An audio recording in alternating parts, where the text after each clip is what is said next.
and they will have payment for other expenses, other services. Okay, and sometimes multinational companies will also have loans. You know, they will take loans from other countries, so they need to pay, okay, for the loans. They can also invest in other financial market, so they will receive. So in most cases, we summarize the transaction into two major parts. One is all the payables that the company has to make, and all the receivable that the company will receive, right? This is the major two categories of transactions. So from all the transactions, either the company will pay, these are payables, or the company will receive, these are receivables. Okay, now what is important here,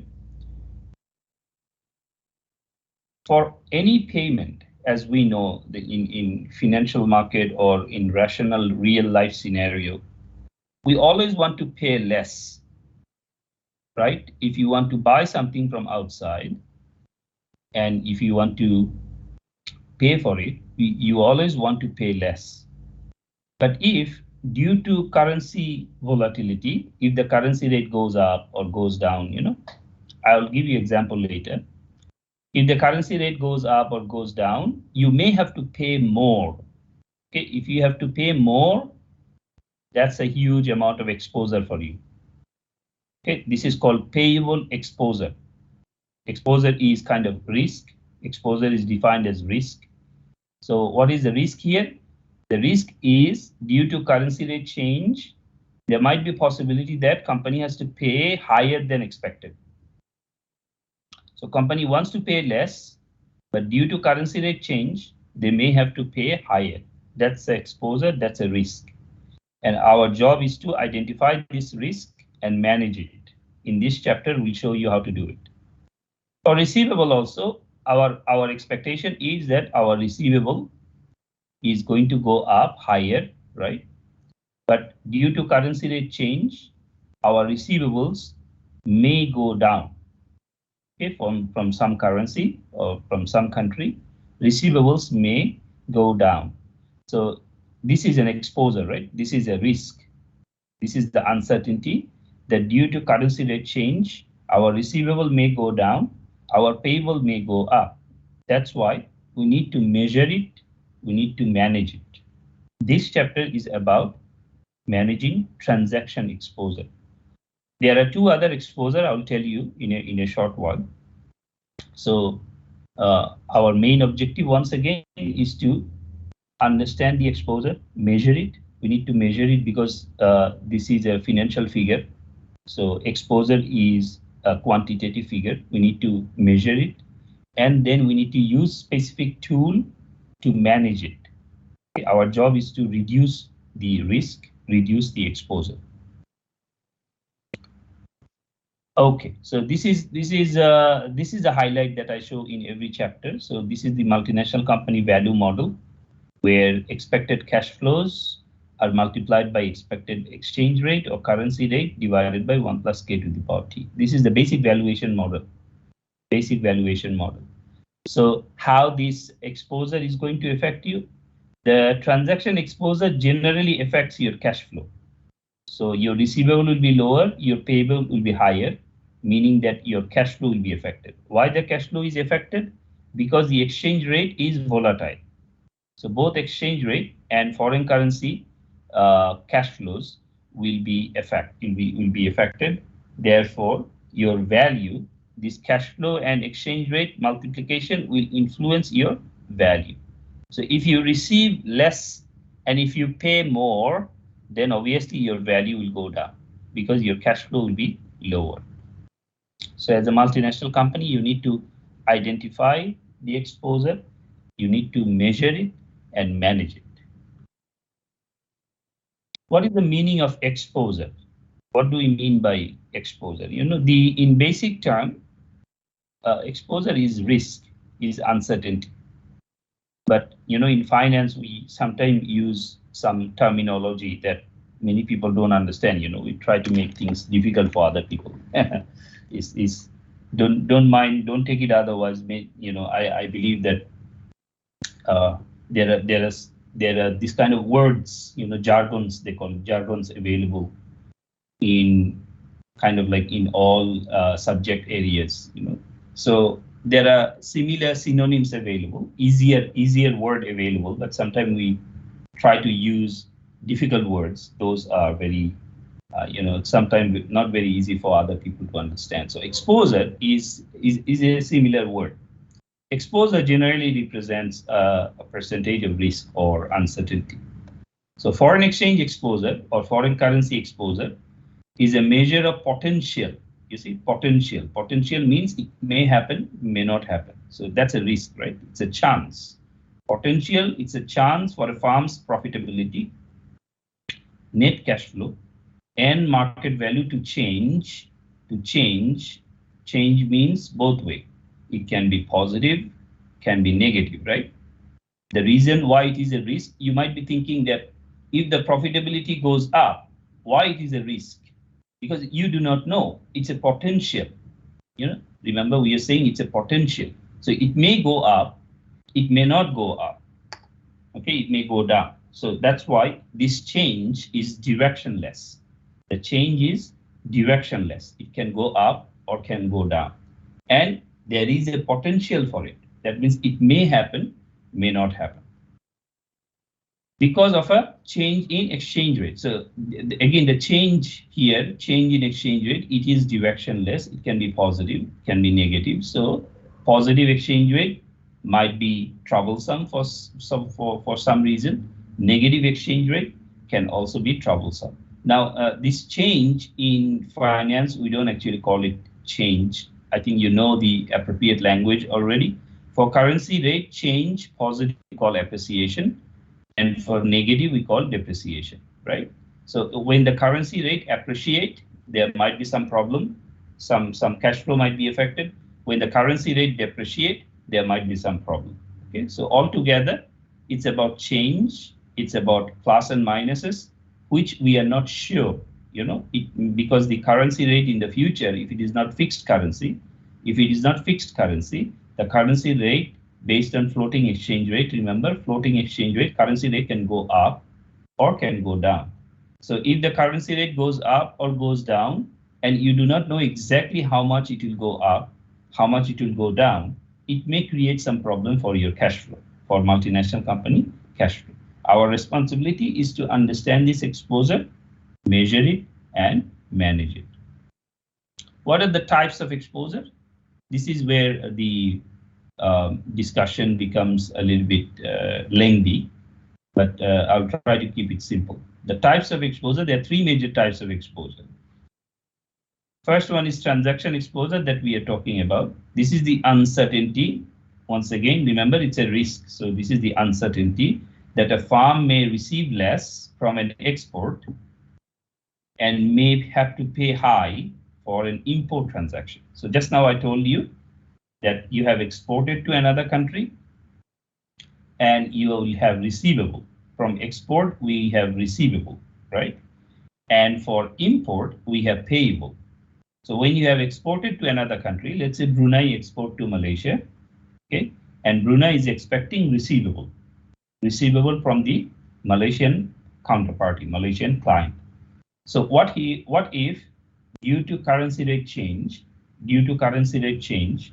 the net receivable for Brunei is lesser than expected. Okay, what if the payable that Brunei has to pay, for example, Australia for some reason, so if the payable is for some reason is higher, okay, so you don't want to pay high, you don't want to receive less. If this happens, then this is definitely an exposure. It is a exposure or risk. Second one is operating exposure. Second type of exposure is operating exposure. In fact, this operating exposure and translation exposure, these are long term. Okay, transaction exposure is within 1 year, is short term in nature, but operating exposure and translation exposure, these are long term in nature. And these are basically our chapter 2. These were supposed to be our chapter 2, part 2. But if it is too much, if transaction exposure, sometime for new student transaction exposure is already too much to conceptualize. So if that is too much, we'll skip operating exposure and translation exposure, because these are actually theory, mostly theory. There is no technique that we use to reduce them. We cannot use any technique for long term. Okay, any market variable for long term. So operating exposure and translation exposure, these are basically company has to manage them based on relationship, based on other factors. I will briefly discuss it in the future, but we will not go in details if transaction exposure is too difficult for you. When the operating exposure is what? Operating exposure is also called economic exposure. So when the present value, that means your value function, remember the value function is a function of three things, right? Cash flows, K and T, right? And in multinational company case, this cash flow is multiplied by exchange rate. So there is a new factor included because you have operation in multiple countries. So the value function, the present value of a firm is affected due to unexpected change in future exchange rate. So due to future exchange rate change, higher and lower, what happens to your cash flow? What happens to your value? Okay, so operating exposure is more in terms of present value calculation. Okay, it is definitely transaction exposure is a subset. Transaction exposure is a subset of operating exposure, but operating exposure mainly considers the changes in value. So if the exchange rate increases, whether your value decreases or not. Okay, so it is in terms of present value calculation. Therefore, since it is long-term in nature, value generally calculated over a long period of time, and we do not have any specific instrument, specific tool to measure and manage it. Therefore, we theoretically measure it. Okay, theoretically measure it. That's why sometimes operating exposure, translation exposures are, boring topic to many managers. Translation exposure, the last one, translation exposure. Now, as I told you before, finance has, different jargon. We use different jargon. There are other way to represent them. So let me give you what is a synonym of translation. Translation is basically conversion. Okay? Translation means conversion. So remember, when you have a currency and you are having export and import, you are having some relationship with other clients from other countries. So what's the purpose of exchange rate? You will convert it, right? Brunei currency will be converted to Malaysian currency to pay for Malaysian ringgit. Malaysian currency will be converted to Singapore currency to receive from Singapore. Something like this, you will be converting. If you want to travel to UK, you will buy UK pound sterling. If you travel to Australia, you will buy Australian dollar. So that means you are converting Brunei dollar to Australian dollar. You are converting Brunei dollar to GBP, Great Britain pound sterling. So this conversion, currency conversion, we call translation. Just a jargon. So just try to remember the jargon. Translation exposure means it's an exposure, it's a risk related to conversion. It's a risk related to conversion of currency. Now, there is one more loophole here.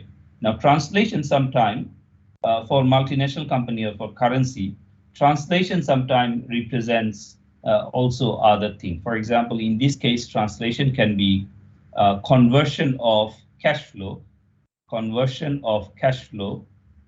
one currency, for example, from dollar, to conversion of cash flow to, for example, in pound sterling.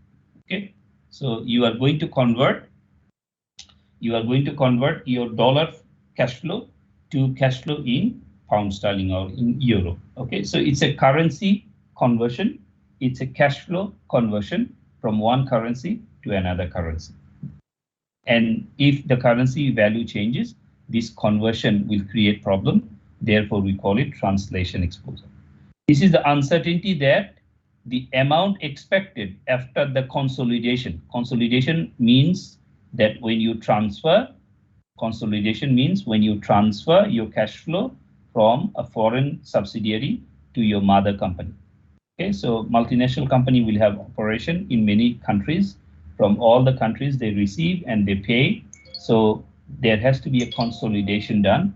There has to be a consolidation done. What is a consolidation? Consolidation is after every year of operation, multinational company subsidiary will transfer all the revenue back to the mother company. Let me give you an example. Actually, we'll deal with consolidation in the next chapter in political risk. But let me give you an example. Say for example, we have McDonald's in Brunei. And McDonald's has operation, I think, what, 160, 70 countries in the world. Okay, maybe a little bit less because McDonald's is quite restrictive in their franchisee operation. So let's say McDonald's is a US-based company. So what they will do is basically whatever they earn from Brunei, okay, they will transfer it every month or every year. They will transfer their net receivable after paying all the expenses. Net receivable will be transferred from Brunei currency to US dollar. Okay, so this transfer of revenue from McDonald's Brunei to McDonald's US or any regional office. Sometimes they transfer to regional office. For example, the regional office for Southeast Asia is in Singapore. So McDonald's Brunei will transfer to McDonald's Singapore. So this transfer is called consolidation. So consolidation of foreign subsidiary, McDonald's operation in Brunei, okay, transfer to Singapore or transfer to other region. Now, if due to this consolidation or transfer or conversion of foreign subsidiary, and there might be change in value, there might be change in cash flow due to changes in currency value. So if the currency value goes up or down, the value transferred, value consolidated, or value converted from one subsidiary location to another subsidiary location or to a mother company location or a regional head office, there might be some exposure, there might be some uncertainty due to changes in the exchange rate. The cash flow converted might be lower or might be higher. So if you are transferring receivable, okay, the exposure is your receivable might be lower when you transfer from Brunei to Malaysia. Okay, that is called a translation exposure. So you have a transaction exposure related to receivable payable. You have an operating exposure that relates to value of the company. There's a translation exposure that relates to consolidation or conversion or translation of cash flows from one subsidiary to another or subsidiary to the mother company. Now, all these exposure are related to changes in exchange rate. Okay, why this is an exposure? Because you cannot predict exchange rate properly. You cannot predict exchange rate properly. That's why there is an exposure. Now, there are differentiation here in terms of the time and exchange rate change.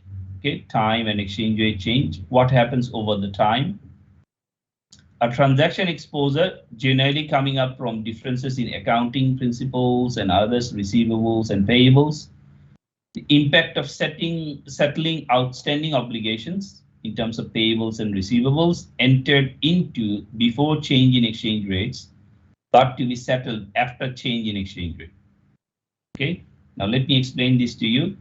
What do you mean by there is an obligation entered into before? Okay, entered into before, and the other one is settled after change. There are two keywords here.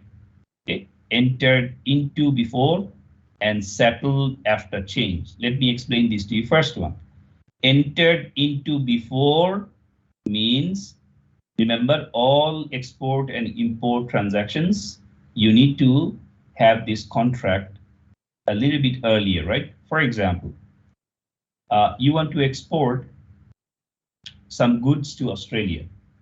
Okay, you want to export some goods to Australia.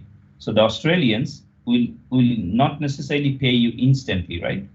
The Australians, even though they have the transaction today with you, today you are transferring the product to them, okay, 0 day, they will most probably pay you after 90 days, for example. Right? They will pay you after 90 days. because most of the time in big business, instant payment does not happen. So the company, the seller, will give you a time frame to pay back, right? It's not like McDonald's, you went to go to McDonald's, you pay first, then you eat. But in big business, you receive the product first, and after some time, feasible time, negotiated time, you will pay to the seller, right? It means you have entered into a contract, into a transaction before, right? Before the actual settlement. When is the settlement happening? After 90 days. All the dollar value conversion will be happening in a future time in 90 days time. So you have entered into this transaction before 90 days. And during this 90 days, exchange rate can go up, go down, go up, go down, go up, and maybe fixed, There can be different types of changes in exchange rate over the next 90 days, right? And after 90 days, you are going to receive. Remember, you have exported, so you are expecting payment from Australia after 90 days, right? It means the settlement is after change, right? The settlement is going to happen after change. So it means transaction exposure, even though it happens within short period of time, all this exposure actually time connected. These are connected to time. So you are entering into a transaction on 0 date. After some time, 90 days time, you are going to have this transaction settled. And during this time, exchange rate may go up or go down. So remember, at the 0 date, when you have exported to Australia, you have expected that the dollar value would be something, right? And after 90 days, the dollar value may go up, okay, or may go down. So you do not know exactly what will happen after 90 days. That is the exposure. That is the uncertainty. So due to changes in exchange rate over the 90 days, during the settlement, since you have entered into a transaction before 90 days, there might be some problem for your receivables or payables. That is what we call transaction exposure. What is a translation exposure? Changes in income and owner's equity. Okay, remember consolidation. Consolidation means you will transfer the cash flows, you will transfer the balance sheet and income statement from one subsidiary to the mother company. So consolidated financial statement from subsidiary to the mother company caused by changes in exchange rate. So when you are translating, when you are converting your balance sheet from a subsidiary company back to the mother company, due to changes in exchange rate, you may see some problem with your balance sheet figure and income statement figure. You may see your income figure may go up or go down. You may see your owner's equity figure in the balance sheet may go up or go down. That will create some problem. We call it translation exposure. Operating exposure is another exposure, another important exposure. This, remember, if you remember, this related to value, right? Value of the company. So change in expected future cash flows arising from an unexpected change in exchange rate. So suddenly exchange rate changes, and that might create problem with your cash flows. And changes in future cash flows arising from farm and competitor farm resources. Okay, so it's mostly related to cash flow. Okay, changes in cash flow due to exchange rate problem. Okay, and also it affects your cash flows in the future that may influence your value today. Okay, you are expecting that in the future cash flow might be different. Expecting in the future, so it is time based. Your value is calculated for today. Value is calculated in the present time, and you are expecting that in the future your profit might be higher or lower. Okay, in the future your profit might be higher. Sometime it might be lower. It may go up and then up and go down or go up. So it may happen that your cash flows in the future will go up and down due to exchange rate, which will have an impact on your value. Because when you calculate value, this changes in the future will have serious level of uncertainty for your value of the company. That is called operating exposure. And it's related to your operation. It's related to your cash flow estimation in the future. You may see that your expenses going up. You may see your company resources going to be lower or higher. You may see that your competition is increasing. You see the competitor farm responses. Competitor farm responses. So meaning that your competitive risk is going up. Your competition is doing better than you. So if that is happening in the future, your cash flow might be affected, which will have an impact on your value. So we are mostly interested about transaction exposure. Okay, transaction exposure. In this chapter, our job is to deal with transaction exposure. What is a transaction exposure? Again, it's related to export and import, related to transactions with other firms. Now, what's next? What to do? Now, whenever there is any exposure, we would like to measure it.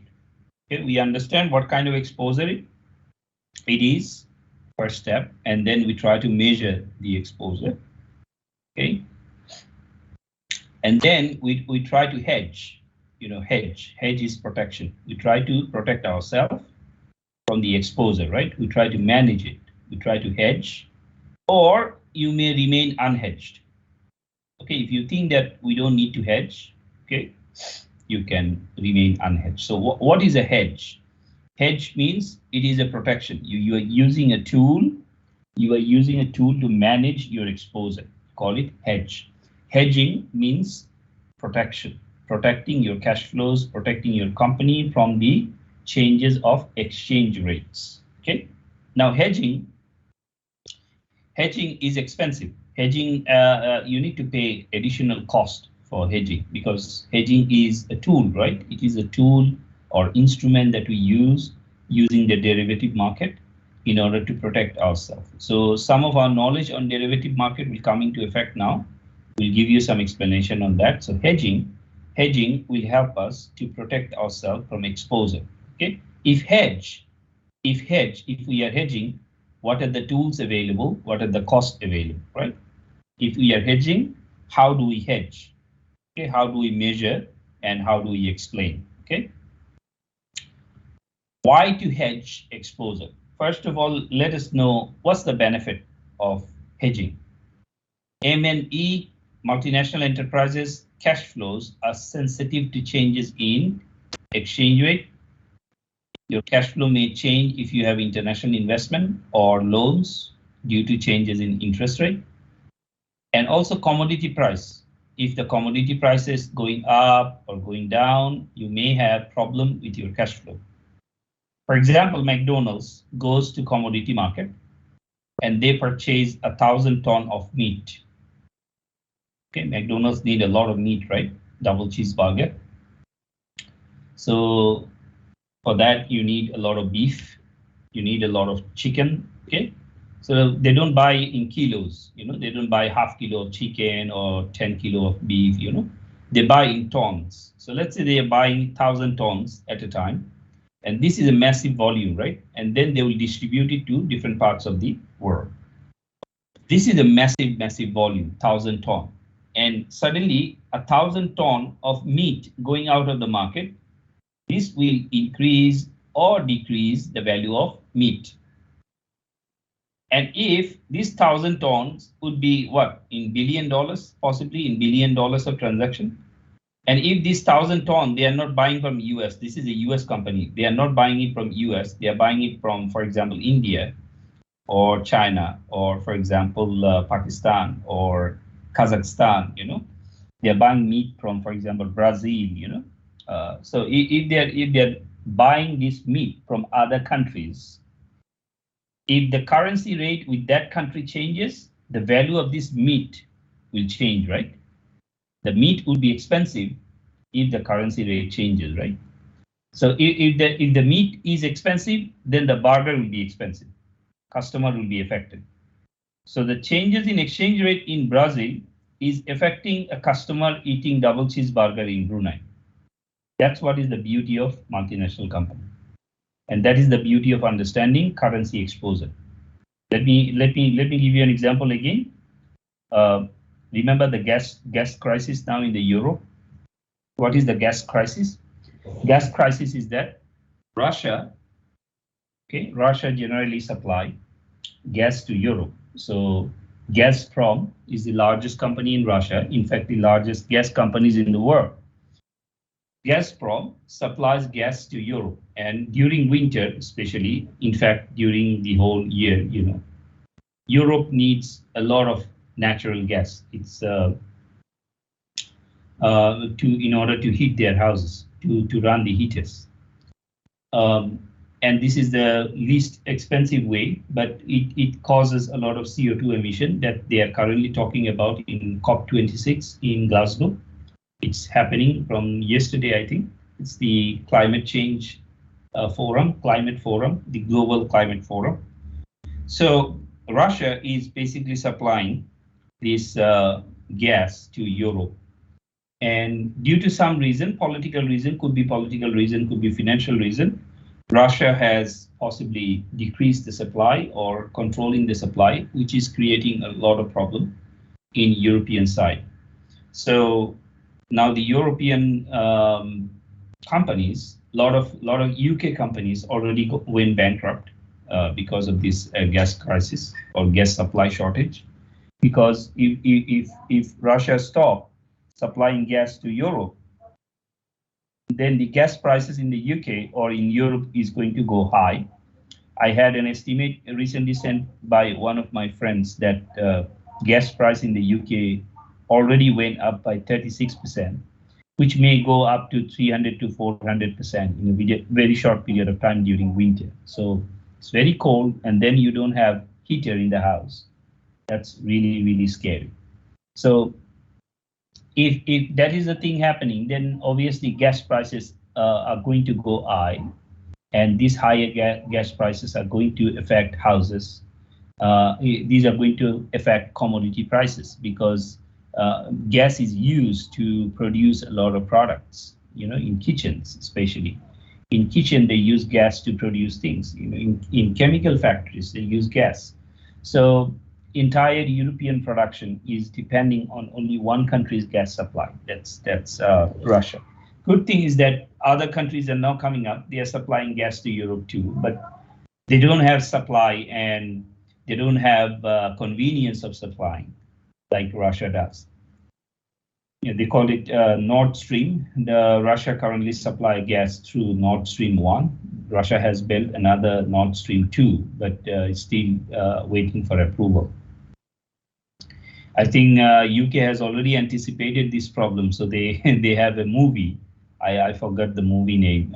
There's a movie available on Netflix on the gas supply and how some people are making money out of it. So it's kind of crazy market, but it affects your commodity prices. It affects your investment. Also, exchange rate change is going to affect your cash flows. So many firms attempt to manage their currency exposure through hedging. So hedging is a specific way, it's a specific method, tool that the companies can use in order to minimize the impact of currency change. Hedging is taking a position. Hedging is taking a position, acquiring either a cash flow, acquiring means purchase, to purchase a cash flow, or an asset, or a contract. Okay, in most of the cases, it is purchasing a contract. So hedging is, in most cases, purchasing a contract, hedging contract or derivative contract. For example, a forward contract. Okay, you buy a forward contract or option contract or swap contract. Okay, any of this contract you buy and you take a position. Okay, you take a position, meaning that you are going to fix the exchange rate by purchasing one of the contracts. And this position, your position or the value of the contract will rise in value to offset a fall. Okay, if the currency value changes higher, your contract value will go down so that the net impact from this is zero. So the value of your position is 0. This 0 means your risk is 0. Your risk has been offsetted by purchasing a contract. Okay, let me tell you one more time. Let's say your cash flow is going to go down. Your receivable is going to go down by some amount of dollar, right? So this is the exposure. This is the loss that you are expecting, right? So what you did in order to offset this, you purchased a contract. You purchased a hedging contract that will increase your cash flow by almost equal amount. Okay, due to purchase of the contract, it will increase your position, increase the value of your cash flow, making the net effect to 0. So in most cases, hedging is basically a protection. It's a cushion against risk. Okay, you are not going to profit from, the primary intention is not to get profit from hedging. Our primary intention is to protect ourselves, is to make sure that we purchase a contract and make the position 0. We make the position 0. Benefits of hedging. Proponents of hedging cite that hedging improves planning capacity of the firm. Well, it's true, right? Because if you hedge, if you are protecting yourself, then you can plan ahead in the future that even if the exchange rate changes, okay, by hedging, you will be able to protect your company's cash flow. But always remember, hedging also depends on estimation of cash flow. Okay, hedging depends on estimation of cash flow. If your estimation of cash flow, your estimation of currency value in the future is not properly done, then hedging will also be loss. Hedging can be losing concern as well. Hedging can be a loss as well. So if you can do hedging, you may not expect that your risk will be 100% gone. There might be still some problem, but your risk will be significantly lower. It's like having a vaccine, it's like having a vaccine. After having vaccine, you can still have coronavirus, but your risk would be significantly lower. So it improves planning capacity of the firm, reduces likelihood of financial distress. Okay, it will reduce the distress that your firm may go into bankruptcy. Okay, hedging can help you to get out of financial distress. It provides information advantage to management over owners regarding the actual riskiness of the firm. By hedging, you'll be able to know the future of exchange rate, future of cash flows better than other people. So the managers will have some information advantage over the investors, over the creditors, over others. Okay, so managers will know about what is going to happen in the future because of hedging. They will know about future, they will have a better future planning, and they will have better information benefits than others. And finally, hedging helps management to take advantage of disequilibrium condition in the market. Okay, hedging helps management to take advantage of the disequilibrium condition in the market. So if the exchange rate goes up or down, it became disequilibrium. If the exchange rate is in parity, remember exchange rate parity. If the exchange rate is in parity, it's in equilibrium. So when disequilibrium happens, when there is a change in exchange rate, which is not updated, which is not adjusted for prices, which is not adjusted for interest rate, right? So if there's a disequilibrium happening, the company can use hedging to protect themselves and also can take advantage of the market. Now, the last benefit is somehow close to speculation. Last benefit is somehow close to anticipation or speculation, which we do not, propose for a company to do, but they can still benefit from the disequilibrium of the market, can earn arbitrage profit, they can protect themselves, their cash flows, and they can buy materials. For example, they can buy raw materials in advance so that they don't have to pay higher in the future. Measurement of transaction exposure. How do you measure? Transaction exposure measures gains or losses that arise from the settlement of existing financial obligations, import or export, whose terms are stated in a foreign currency. Okay, so you are going to export to Malaysia. The terms are stated in Malaysian ringgit, not in Brunei dollar. You are going to import. You are going to import from Singapore. Terms are stated in Singapore dollar, not in Brunei dollar.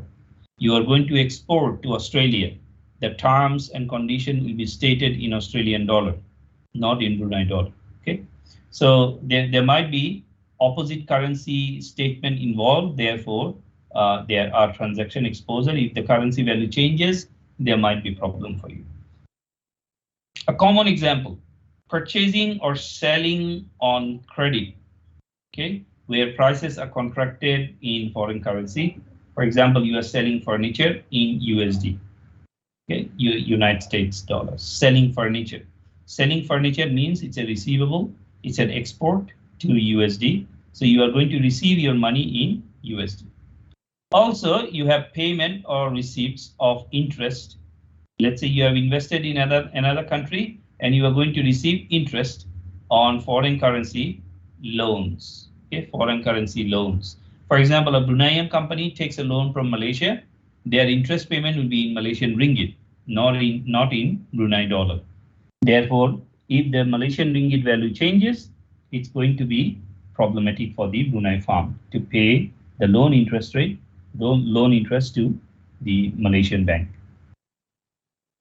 In transaction exposure, a farm has receivable or payable denominated, stated in a foreign currency. Denominated or stated in a foreign currency. So you have receivables and payables. So mostly we are talking about receivables and payables. How to hedge? Okay, now we will be talking about tools. Now, transaction exposure generally is very short period of transaction.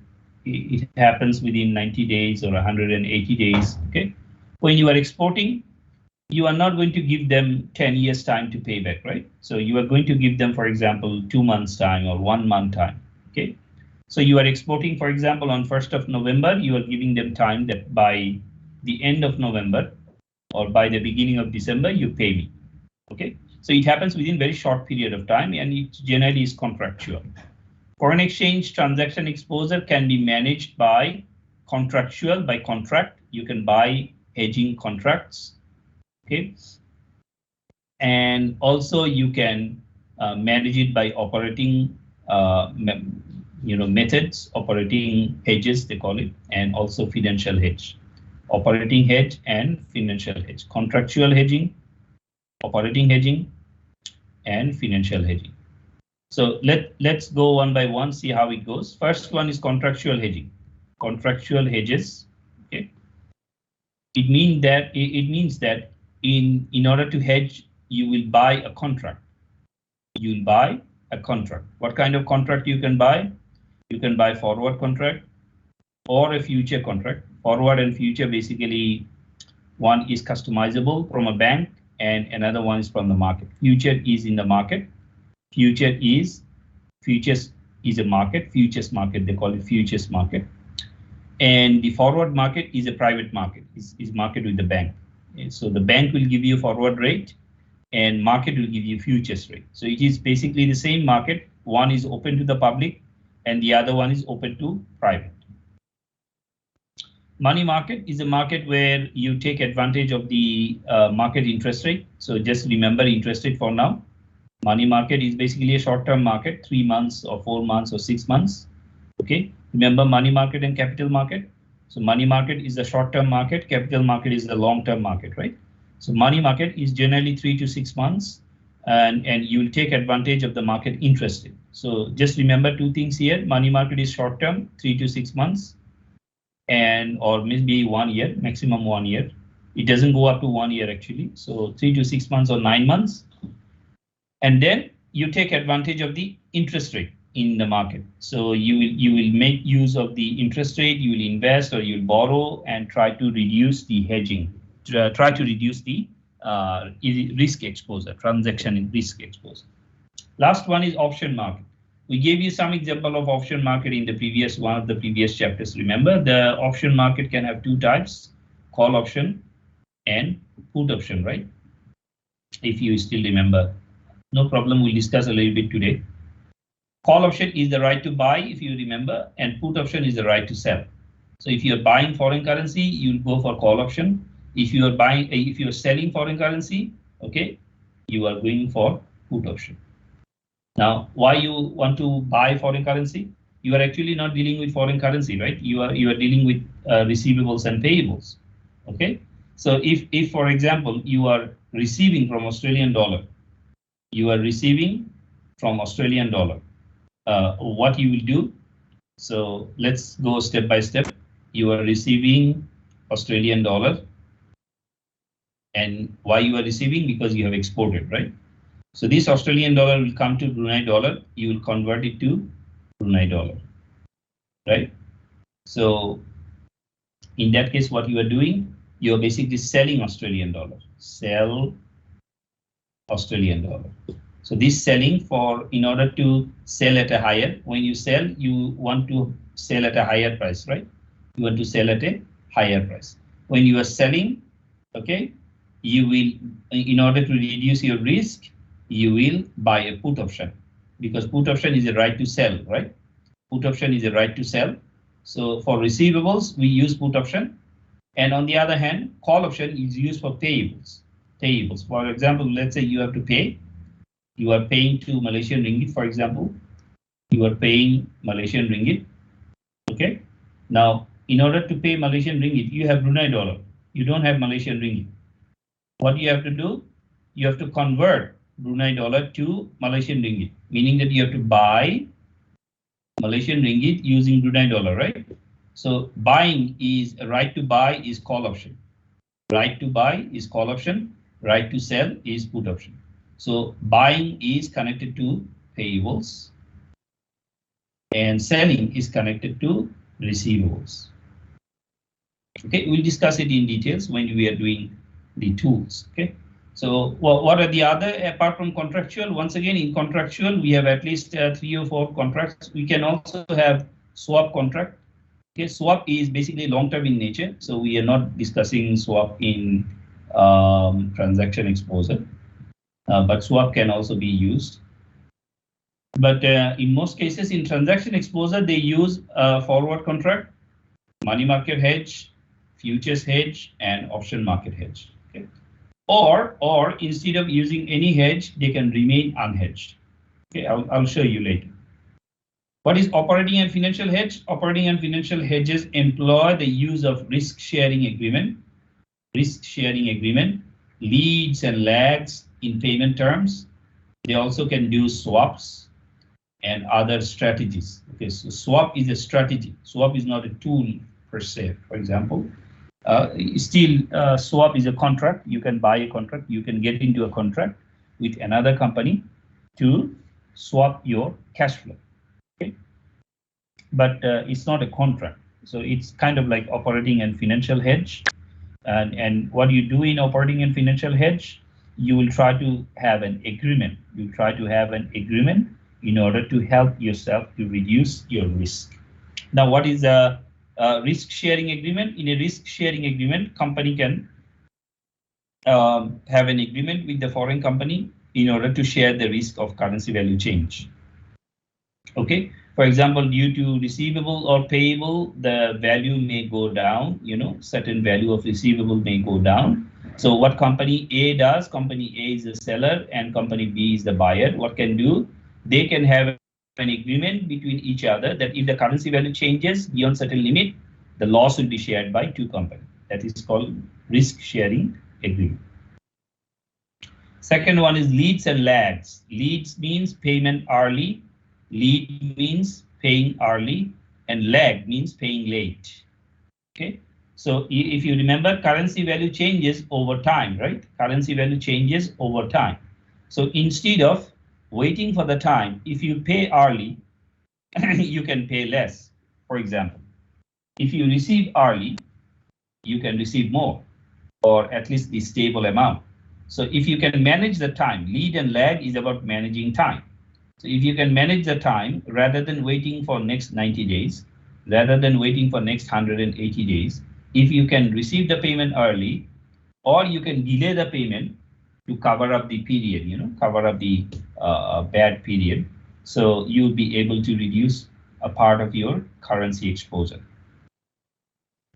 Okay, so these are basically agreements, operating and financial hedges. These are basically agreements between parties and other strategies in order to reduce the impact of currency value change. Our main concern is to use contractual hedging to look into the derivative contracts in order to help us to reduce our exposure. So what are the tools available to us? First one, we may remain unhedged. We don't hedge at all. Okay, there is a chance of loss though, but still we remain unhedged. Second one, we hedge with forward or future market. Okay, because these two markets are, one is basically standard market, futures is a standard market, forward is a private market, okay, customized market. The third or the second contractual is we use a money market hedge. Okay, what is money market hedge again? It's a short-term market that takes advantage of interest rate. Okay, I'll show you how they take it. And the last one is hedge in an option market. So you use either a put option or a call option in order to reduce your exposure. Okay, and these are equally applicable to foreign currency receivable and foreign currency payable. Remember, our exposure is either receivable will go down or payable will be higher. So we don't want to pay high, we don't want to receive less. What we do is protect ourselves using hedge.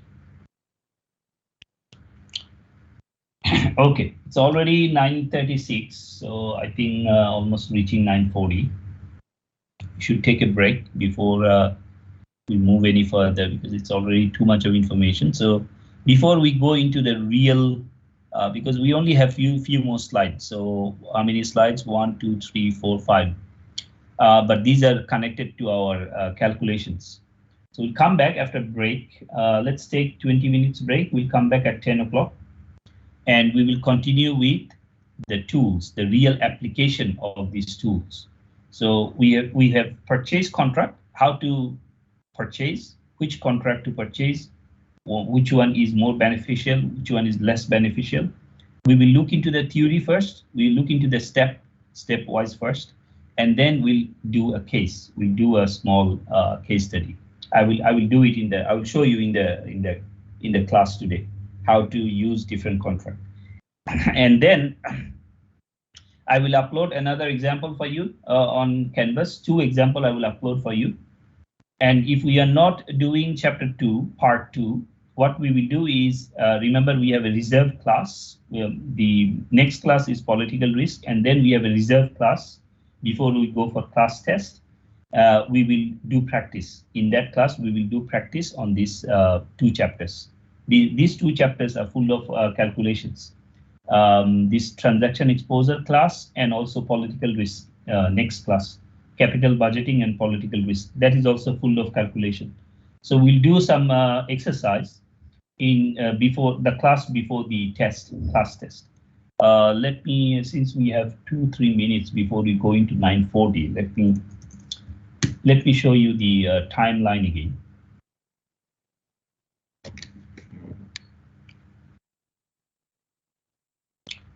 So we are planning for,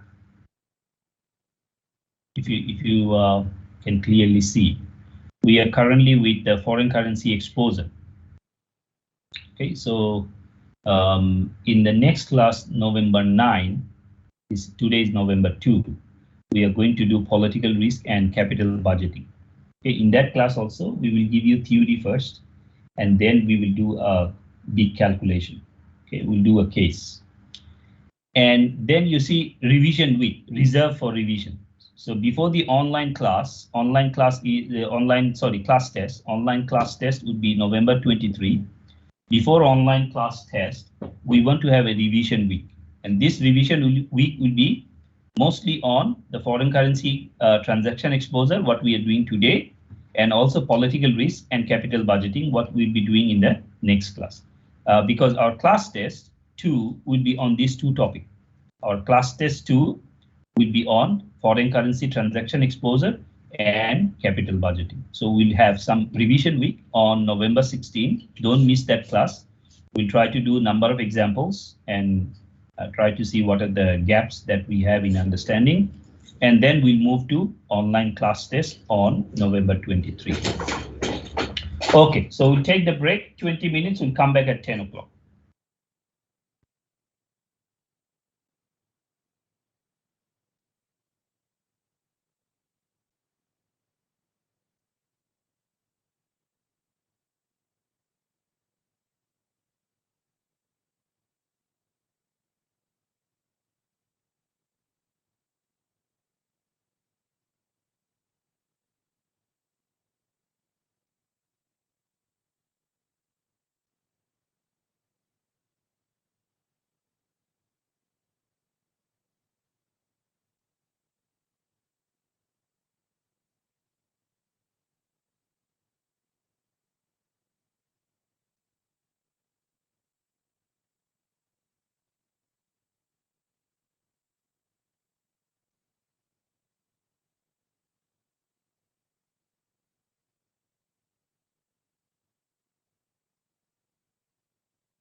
Okay, everyone. Assalamu alaikum and welcome back.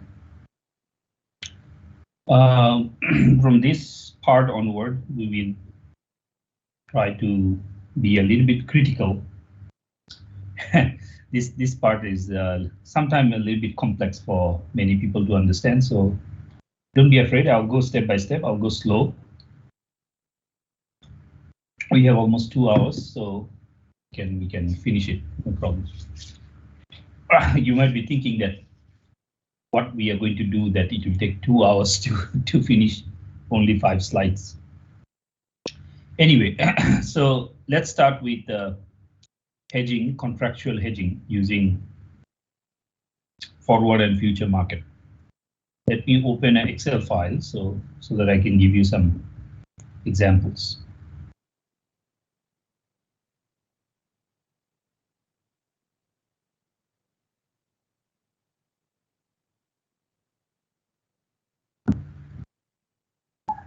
Okay, now, for instance, let's start with an example of receivable. Okay, what is receivable? Company A is expecting to receive, for example, dollar, let's say Brunei dollar, 1 million in 90 days time from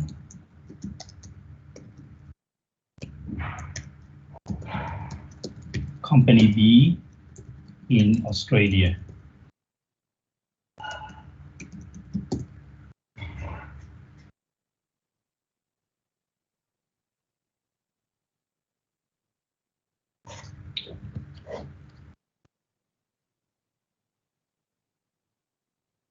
Let me deal with my internet connections. I think it's giving some trouble.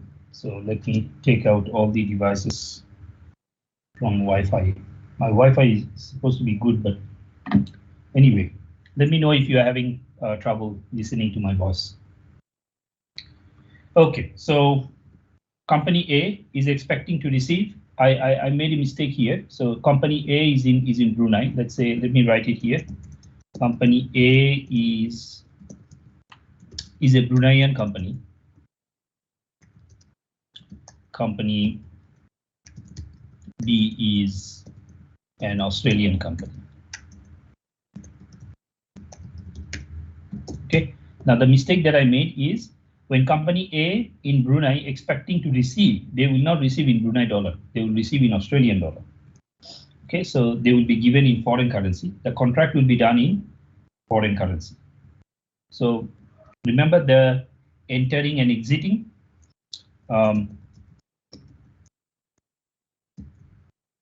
Company A enters into a receivable contract that after 90 days, company B will pay, let us write settle, the amount in Australian dollar, right? This is what is this is all about our receivable, right? Now, what is the exposure here? Exposure is that the value of this currency, Australian dollar to Brunei dollar, may change in the future, right?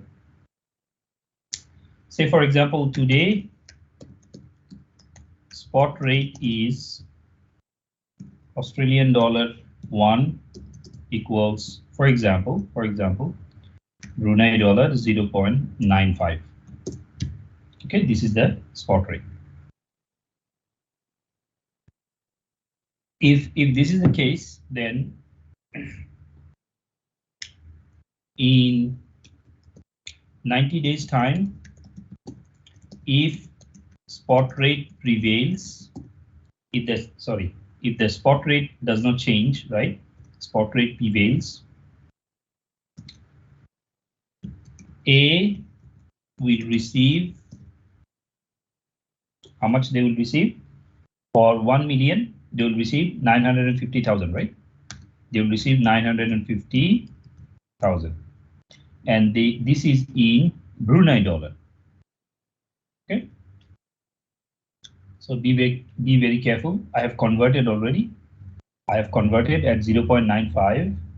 So after 90 days, A is expecting in Brunei that they will receive 950,000. Let me check with all of you since it is still showing a error message here. Can you hear me properly? Can anyone respond?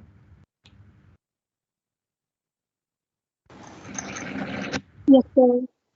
Okay, okay, thank you, because it's still showing a error message here. Okay, so we are trying to go step by step with receivable that our Bruneian company A is going to receive Australian dollar 1 million in 90 days. Okay, so if we convert it and if the spot rate prevails, we are going to receive 950,000. Okay, based on the currency rate. Now, what is the exposure? What is exposure? If the currency value goes down to Australian dollar 1 equals Brunei dollar 0.90, for example. So if the Australian dollar becomes weak, if the Australian dollar becomes weak, if the Brunei dollar becomes strong, okay, this is Brunei dollar is appreciated. You need lesser Brunei dollar to buy same Australian dollar. Previously, you needed 95 cents to buy Australian dollar. Now you need 90 cents to buy Australian dollar, right? So Brunei dollar became appreciated, strong. So if the currency value goes down, meaning that Australian value goes down and Brunei dollar goes up, okay? Company A, remember our company A will receive how much? Brunei dollar 900,000 in 90 days, right? So do you understand the risk now? If in 90 days time, Brunei dollar becomes strong, Bruneian company will receive $50,000 less. Okay, it can be even higher. It's only 5 cent difference. Okay, now exposure can be other ways too. Exposure can be other ways too. If the currency value goes down to Australian dollar 1 equals Brunei dollar 1, for example. Okay, if it is, you know, sorry, it should be going up, should be going up.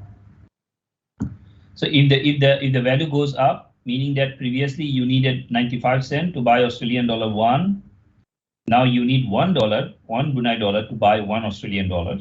If this is the case where Brunei dollar is depreciated, right? Brunei dollar is depreciated. Now, if this is the case, company A will receive how much? Receive Brunei dollar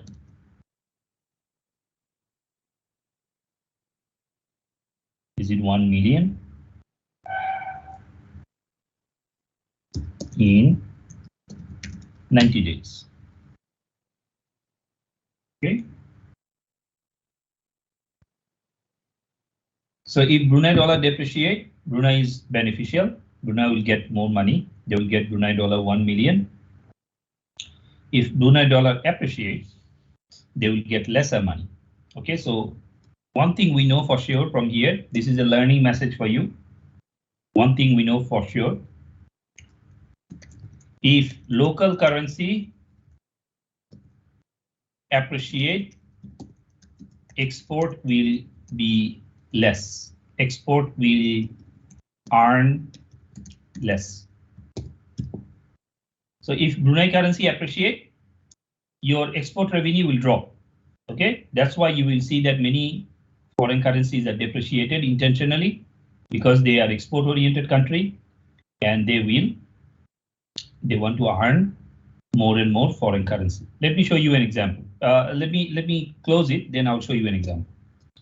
If local currency depreciate, Okay, export will earn more, right? You will earn more in terms of local currency.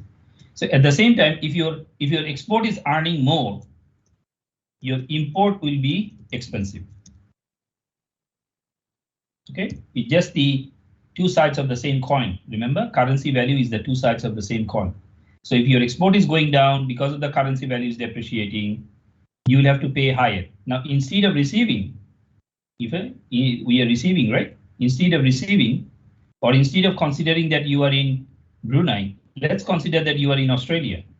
Okay, let us consider you are in Australia. So this is a receivable for Brunei. This is a payable for Australia, right? So if the currency value goes down, Australian dollar 1 to 0.90, Brunei will receive less, but it is good for Australia. They are paying less.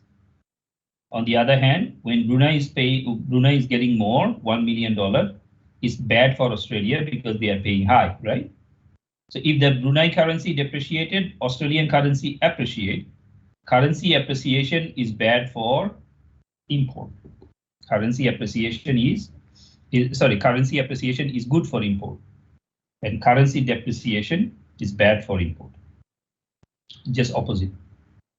Now, let me show you the example how many countries. Let me go back to XE, the currency site that I always show to you. And I want to show you the example of my country, BGD, BDT. So it's Bangladesh Taka to Australian dollar, US dollar. And the current rate is 85.50. Okay, 85 Bangladesh Taka is 1 US dollar. Now let's look into the chart. In relative term, this value doesn't mean anything. That $85, the 85 Bangladesh Taka doesn't mean anything. Look at the chart. Okay, let's view the chart. Okay, now look at the 1 year chart. You know, the last 1 year, the currency value has been more or less consistent. More or less consistent. This value coming to 84, there's a major crash maybe. But more or less, the value you can see within 84.74. That's a good sign. As long as the currency value is moving within certain direction. Remember, in the forecasting class, we said that it's within certain border, within snake in a tunnel. Remember, snake in a tunnel.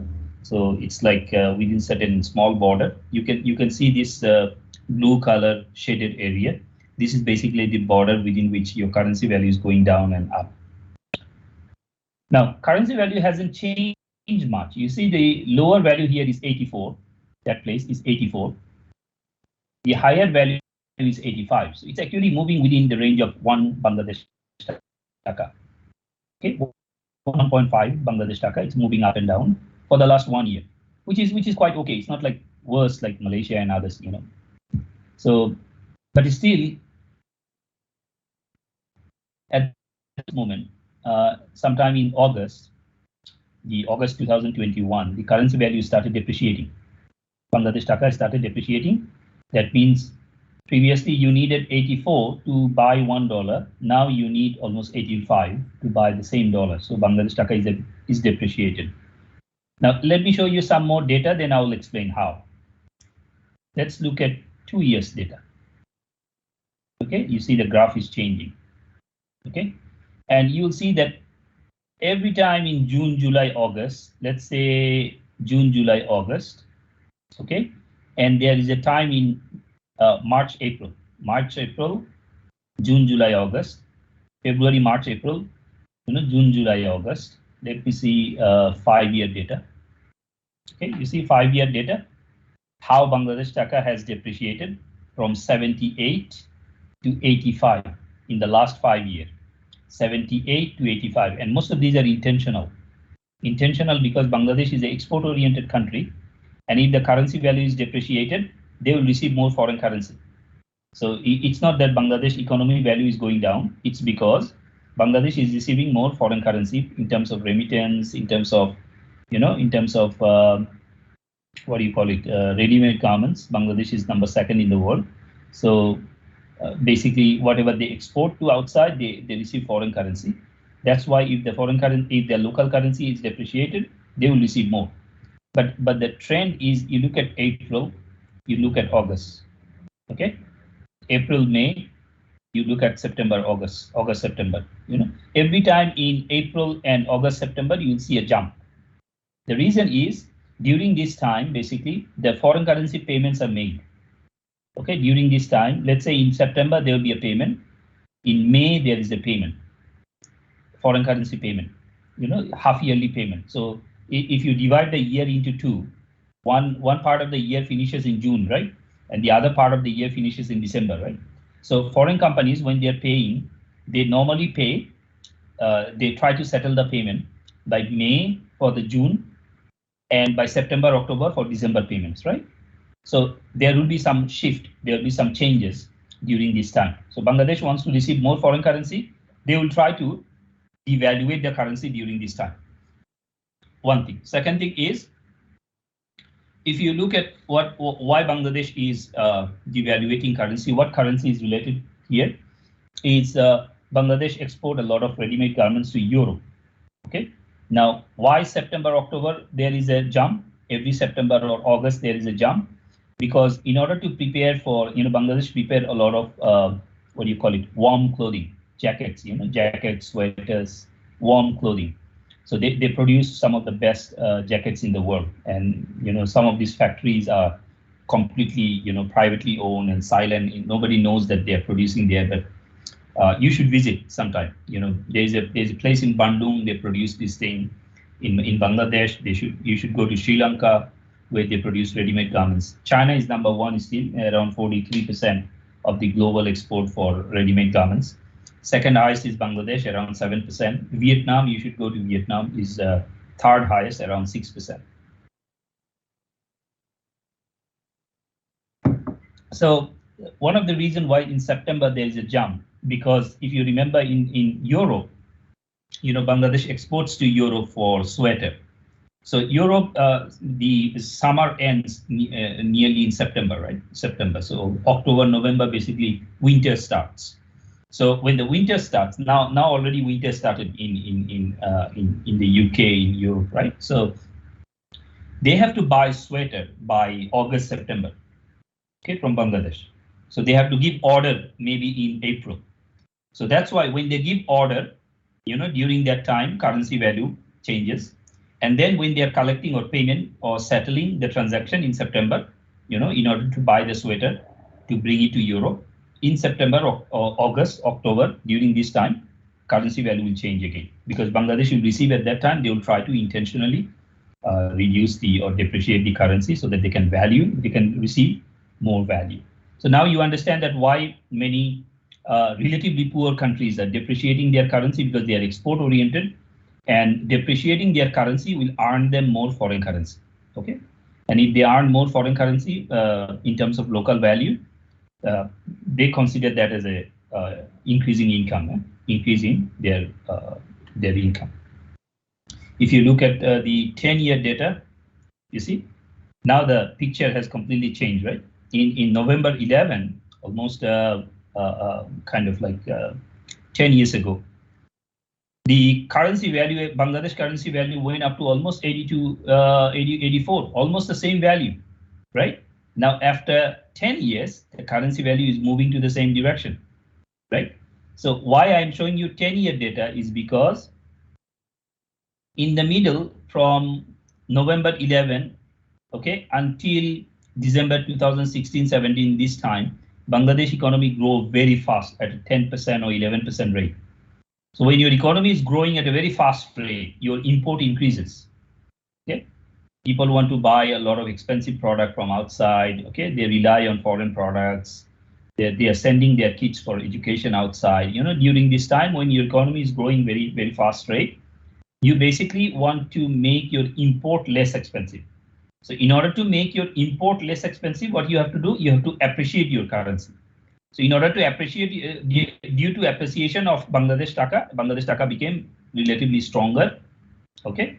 And then gradually settled at 76, 74, 77. And August 2017, 18, 16, during this time, Bangladesh economy started falling because of energy crisis. There is a Rohingya crisis. I think you know about Rohingya crisis in Bangladesh. Almost 1.4 million Rohingyas are staying in a major economic zone in Bangladesh in the south. So they are basically the major reason for our deforestation and others. Massive amount of cutting trees and deforestation, and that is one of the major economic zone for us. So our economy has taken a massive hit. And also from 2016-17, we started a number of infrastructure projects with tunnels, number of tunnels in the country. The biggest infrastructure project in our country's history is a bridge that we are building without help of anyone. We are paying from our own pocket. And also Metro Rail is the connecting cities. Metro Rail, we are also planning for high-speed rail between our cities. So there are a number of infrastructure project has been taken.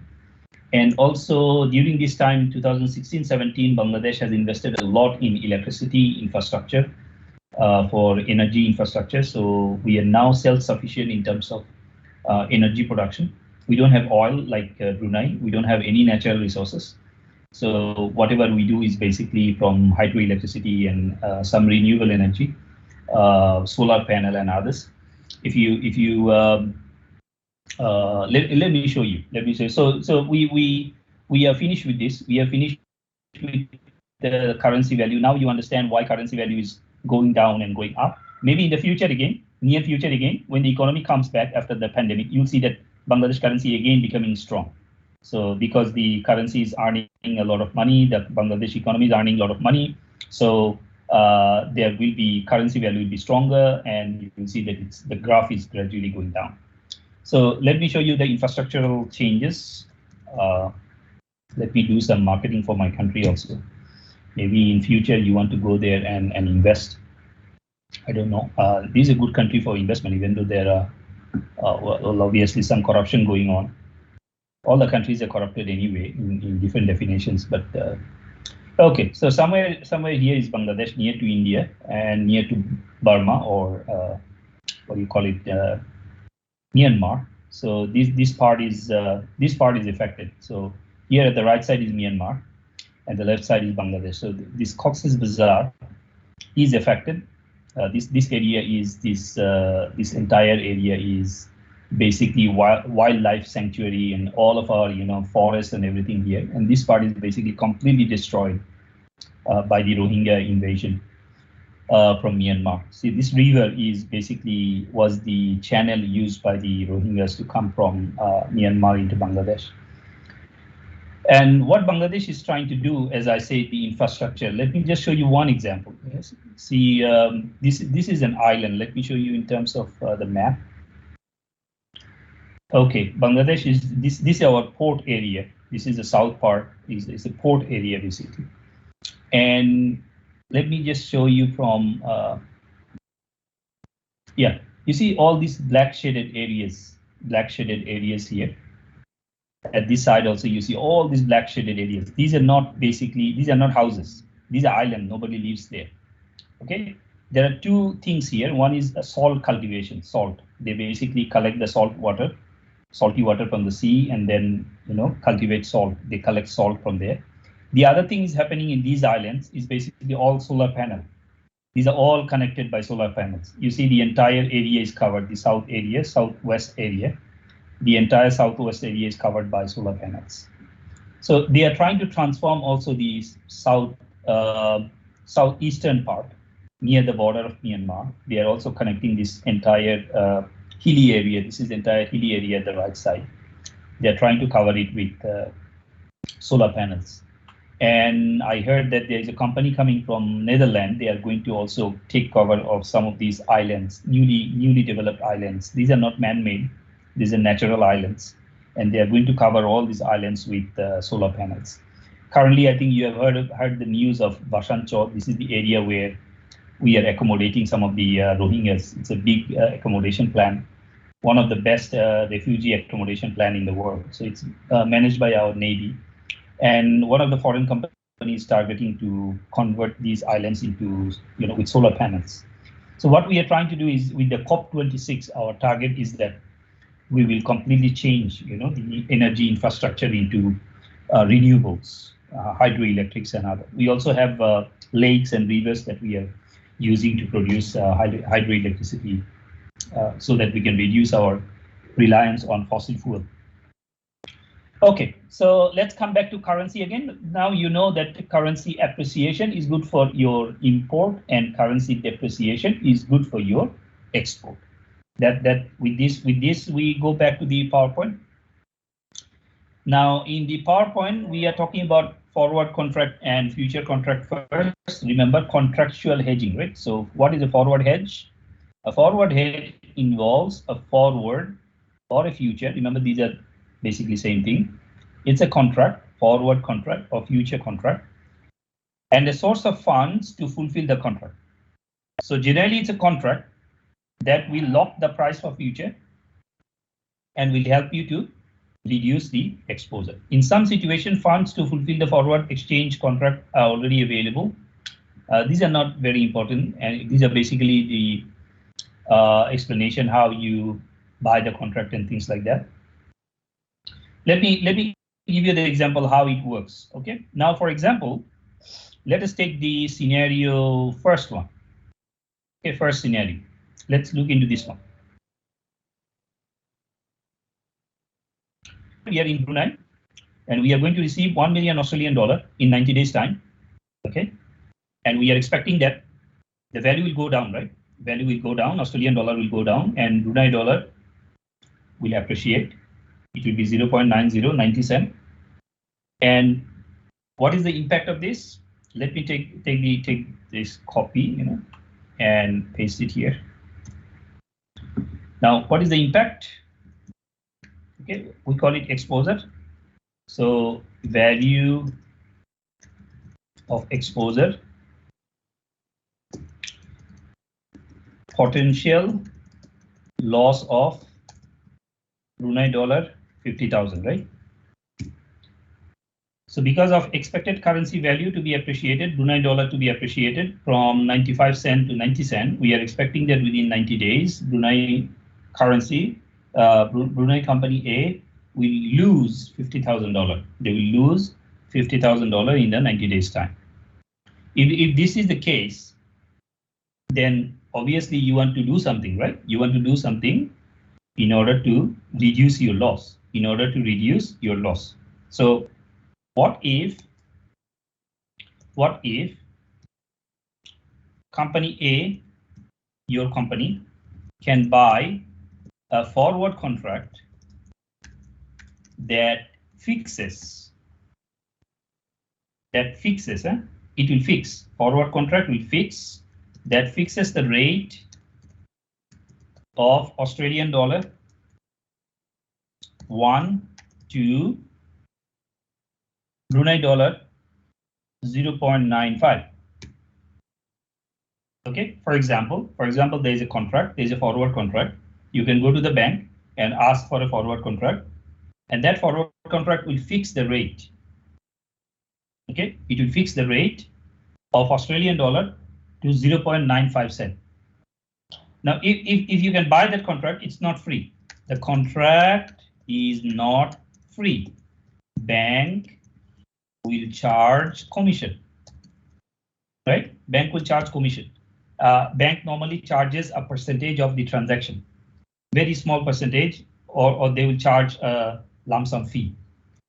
So for that contract, the bank will charge something. Let's say bank will charge 30 to 40,000 or 10,000 Brunei dollar or 20,000 Brunei dollar. Okay, there will be a charge. So now what is happening? If you are sure that value will drop, if you're sure that Australian value will drop and you will lose $50,000, what you did, you went to a bank and you purchased a forward contract. This forward contract, for example, today is time 0. Okay, what you did, purchased forward contract for 90 days at Australian dollar 1 equals Brunei dollar, Australian dollar 1 equals Brunei dollar 0.95. Okay. Okay. Now, what is the spot rate? Spot rate is Brunei dollar 0.95. Right. This is the rate, and this is the forward contract rate, which is quite unlikely. But let's say this is what we get. Right. After 90 days, time equals 90 days. Okay. In 90 days time, A will be able to sell. You are selling, right? You are selling Australian dollar.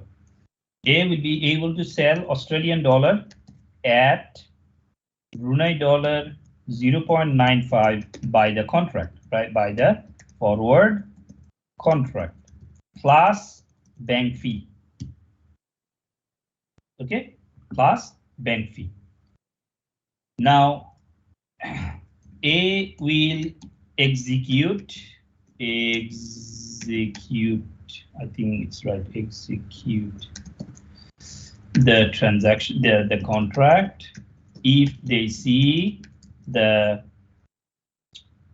contract value plus bank fee is lesser than the loss of $50,000. Okay. Now, if you do not do anything, how much you lose? You lose 50,000.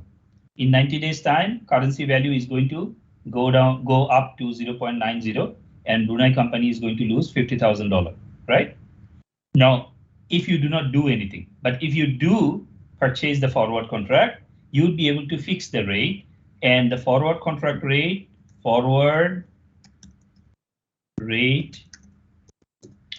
is Brunei dollar 0.95, right? So if the forward rate and spot rate is same, your risk is basically zero. But there is a cost here. What is the cost? You are still receiving 950,000. You are still receiving 950,000 Brunei dollar on your Australian $1 million receivable. However, you need to pay some money to the bank. So let's say bank charge you $10,000 or $20,000, still, which is lower than $50,000 loss, right? So instead of sitting idle, you have purchased a contract and you have used it, which is giving you higher value. So what is happening after purchasing this contract? This contract is reducing your risk, right? Your loss was supposed to be $50,000. Now your loss is zero. Okay. Now, what if the rate goes automatically higher? Okay. What if the forward rate is expected to be Australian dollar 1 equals Brunei dollar 1.10? Just in case, just assuming, just assuming. What happens if the forward rate or the rate in the future? Sorry, it's not the forward rate. Sorry. Expected spot rate. Okay. What if you forecast that future rate would be, after 90 days, it would be 1.10. Okay. If it is 1.10, A will receive Brunei dollar. How much you will receive? 1 million. Sorry, 1.1 million, right? You will receive 1.1 million if you do not do anything. If you are expecting that Brunei dollar will be 1.10 to Australian dollar 1, if you do not do anything, in the future, you will receive how much? After 90 days, you will receive $1.1 million, right? So do you need to use a forward contract? No. But the problem is, we do not know for sure whether the currency value will be higher or lower, right? So since we do not know in the future what will happen, we are in risk. And in order to reduce that risk, we buy contract. So we buy a forward contract in order to fix the rate for next 90 days. And we call it a forward contract because the things settlement happen in the future. Okay.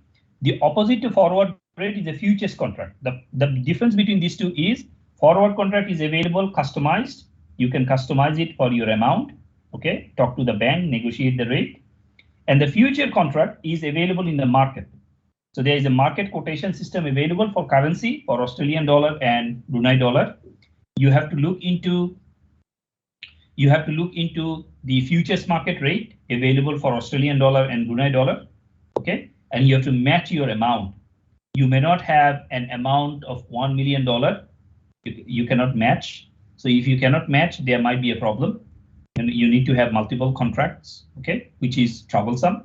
And also, if you are from a small currency, for example, Brunei dollar is relatively smaller currency compared to Australian dollar, you may not have any contract at all, any future contract at all on Brunei dollar to Australian dollar.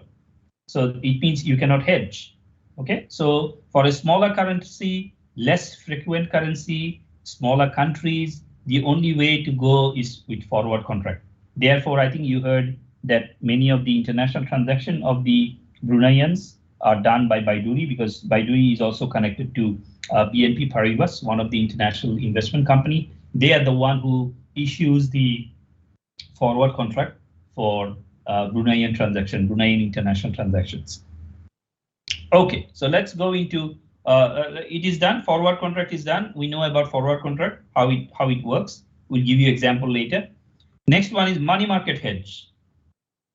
Another way to reduce your problem, reduce your risk, is to look into a money market hedge. Okay, so how it goes?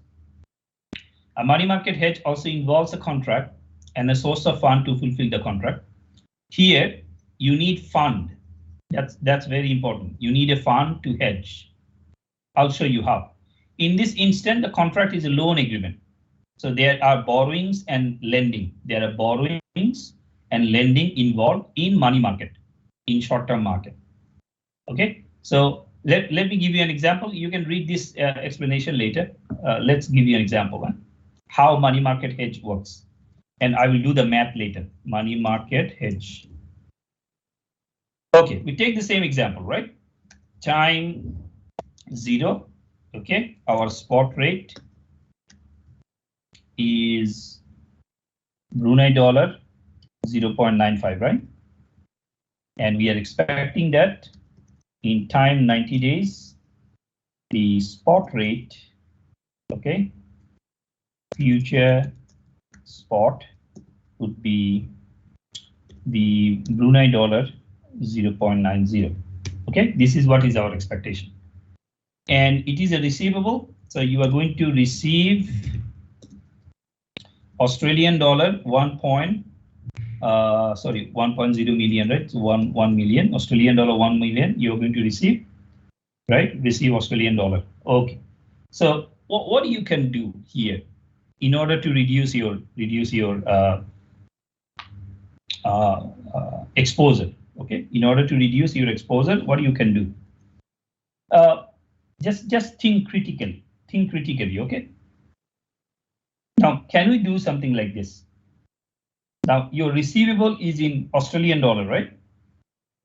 Now, can we do like this? We can borrow from Australia.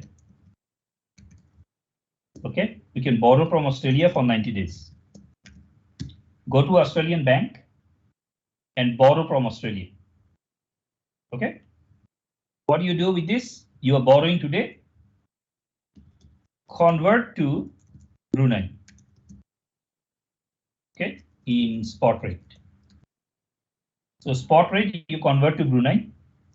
After this, what do you do? Invest in Brunei. Okay, for 90 days. For example, I'm just giving an example.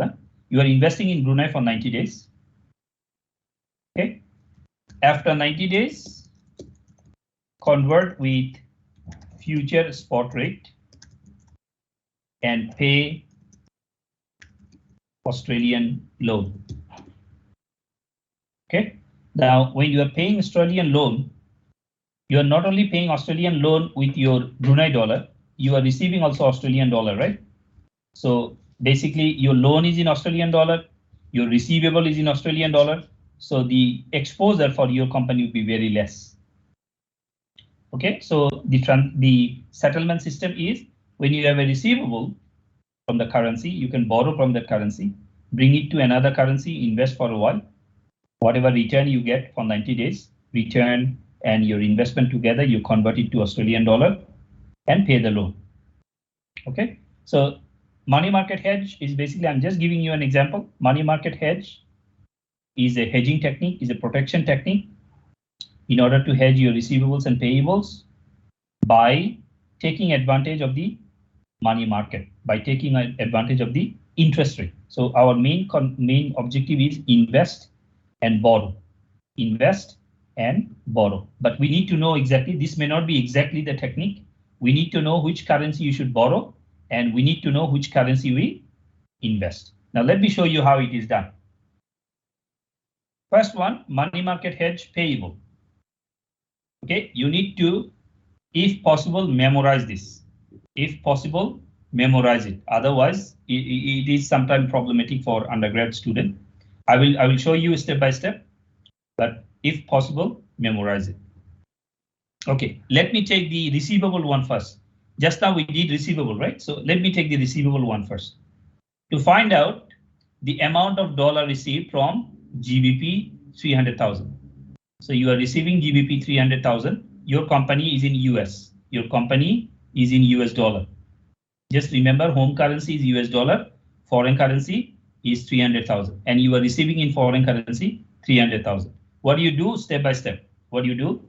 Step one, you find out the exposure. What is the exposure? GBP 300,000 is the total amount of the exposure, right? This is the amount of the transaction. What do you do? Step number two. Remember, receivable, I said borrow. Borrow in GBP.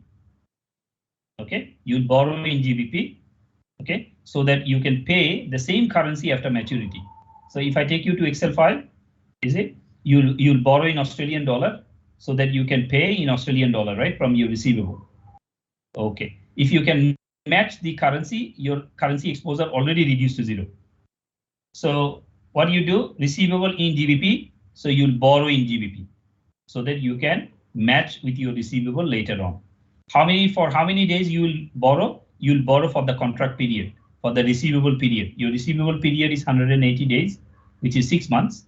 So you'll borrow for 6 months, and you will use the interest rate for borrowing rate in the UK bank, borrowing rate in the UK bank in order to calculate how much you need to borrow.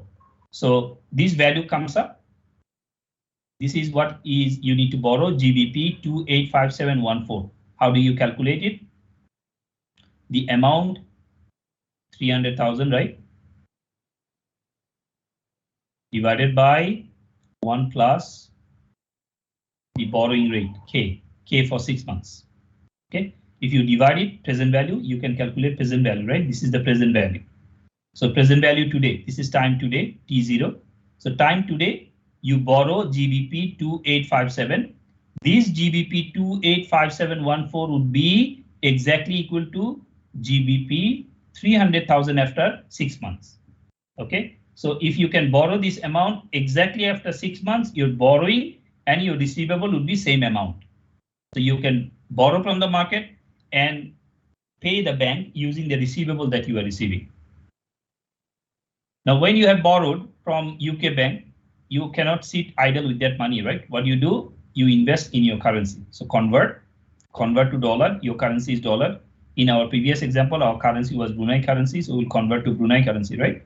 So convert to dollar, and when you convert to current time, the spot rate, the dollar value that you'll receive is 428,571. This is the dollar equivalent of the loan amount. Dollar equivalent of the loan amount. So you have taken a loan, which in your currency is 428,571. What you do with the loan? What you do with the money? You invest. Invest in your country, in the US bank for 6 months. Okay. So after investing for 6 months, US dollar will give you 447857. After 6 months, US rate, 6 months bank rate in the US, investment rate in the US will give you 447857. So this is the equivalent. This is the 447857. This is the equivalent value of GBP 300,000. Okay. So by using money market investment and borrowing, we can match the amount that we will receive and the amount that we will pay. Okay, obviously there are a lot of assumptions here. The assumptions are that the interest rate will not change, in the near future. So why they call it money market hedge? Because in short period of time, there are very limited chance that the interest rate will change. So by using this strategy, you'll be able to reduce your exposure. You'll be able to calculate your exposure and measure it and then manage it. Now comes to payables. We'll give you more example in the future. I'll give you some more cases and show you examples. What happens to payables? Now, for example, we have a payment to make in GBP 200,000. Once again, our home currency is dollar. We need to make a payment, okay, in 200,000. So first one, find out the exposure. What is the exposure here? Our exposure is GBP 200,000 to be paid after 180 days. Okay, time period. So for payable, what you have to do, since we are paying, okay, since we are paying, the first thing we do is we take an investment opportunity in GBP. So how much we need to invest in order to get 200,000? We calculate the present value. The present value of this investment opportunity is GBP 191388, meaning that if today we invest this amount, after 180 days, it will be GBP 200,000 exactly, right? So using this money, we can pay for the payables. We are investing in UK market, right? And during this time, even the interest rate changes, it does not affect my payable because it's in the UK market. My payment is in UK, my investment is in UK. So it's not going to affect me that much, even though during this time, even if the value of the currency changes, it's not going to affect me. So when you are investing, when you are taking investment opportunity, you need to have a fund, right? Where do you get the money from?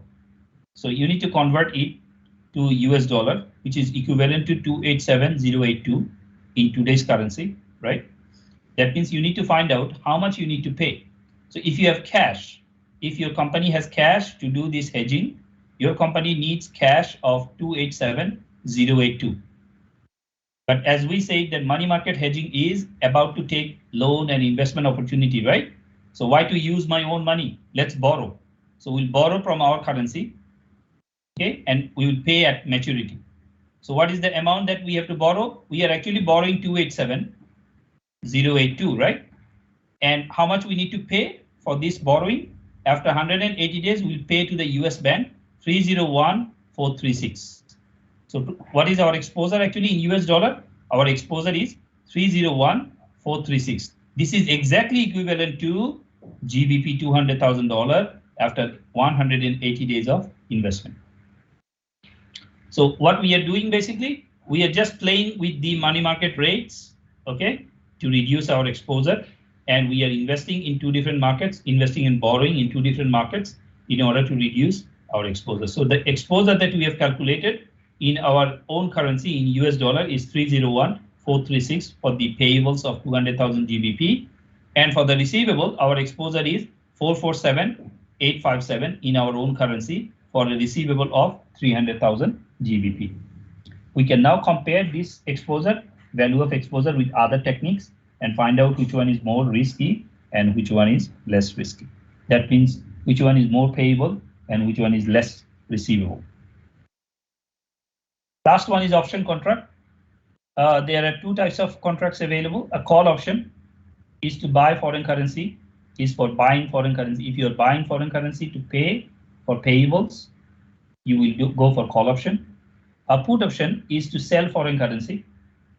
If you need to sell foreign currency for receivables, selling currency, receivable, buying currency, payables. Always remember this: buying currency, payable, selling currency, receivable. And buying currency is call option, selling currency is put option. In both cases, you need to pay a premium. Premium is the cost of the contract. Remember, for forward contract, you have to pay a fee, right?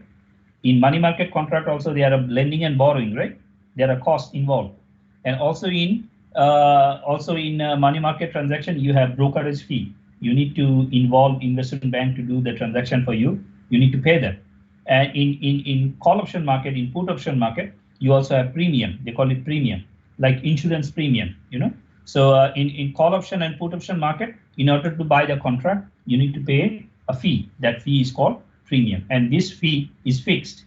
The moment you buy the contract, fee is gone. It doesn't matter whether you use the contract or not, it's gone. It's like a cinema ticket. You know, you buy a cinema ticket, and if you don't watch the cinema or movie, okay, your ticket is gone. Your ticket price is gone. It's a fixed expense, and it's kind of a sunk cost.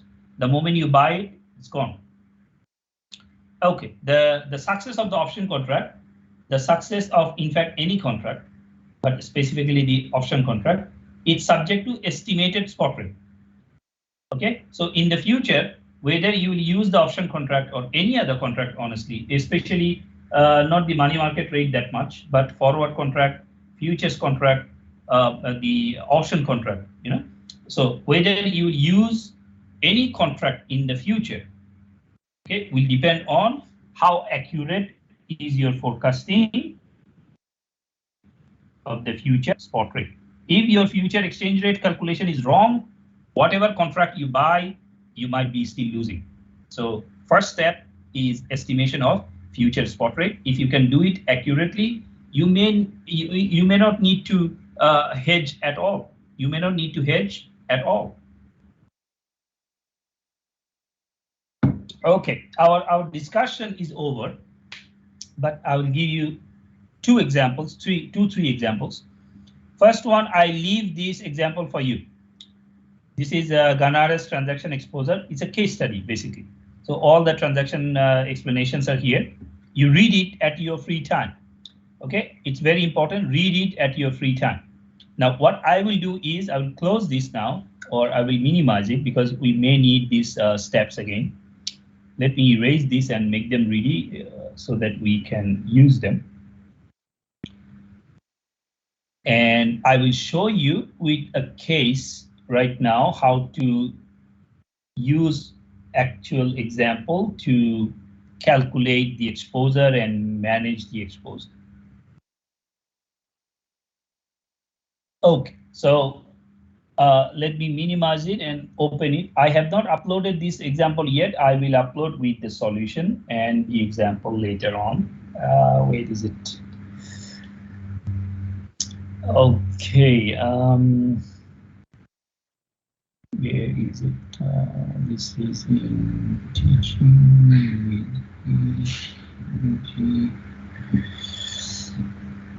module box, tutors, lectures, cases in practice, and we have transaction exposure maximum.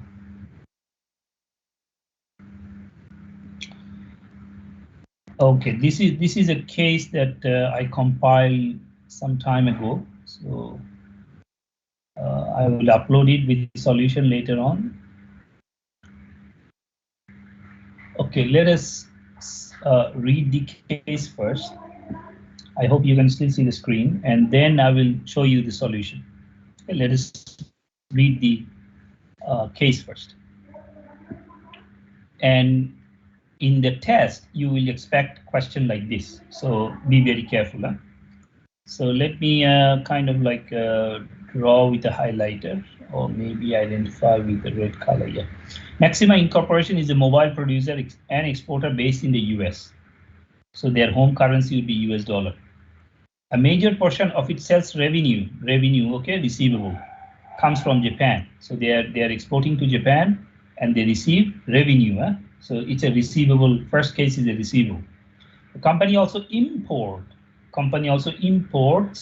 mobile battery from Germany, meaning that for import they have to pay, right? So they will pay in German currency, most probably in euro. They will pay in euro for the payables, and they will receive Japanese yen for receivable. Okay. Maxima's CFO has decided to use derivative contracts, derivative instruments, and would like you to present a comparative report on the exposure from the payables and receivables for next year. Okay, so you will prepare a report that this is the payable hedging, This is the receivable hedging from two different currencies, okay?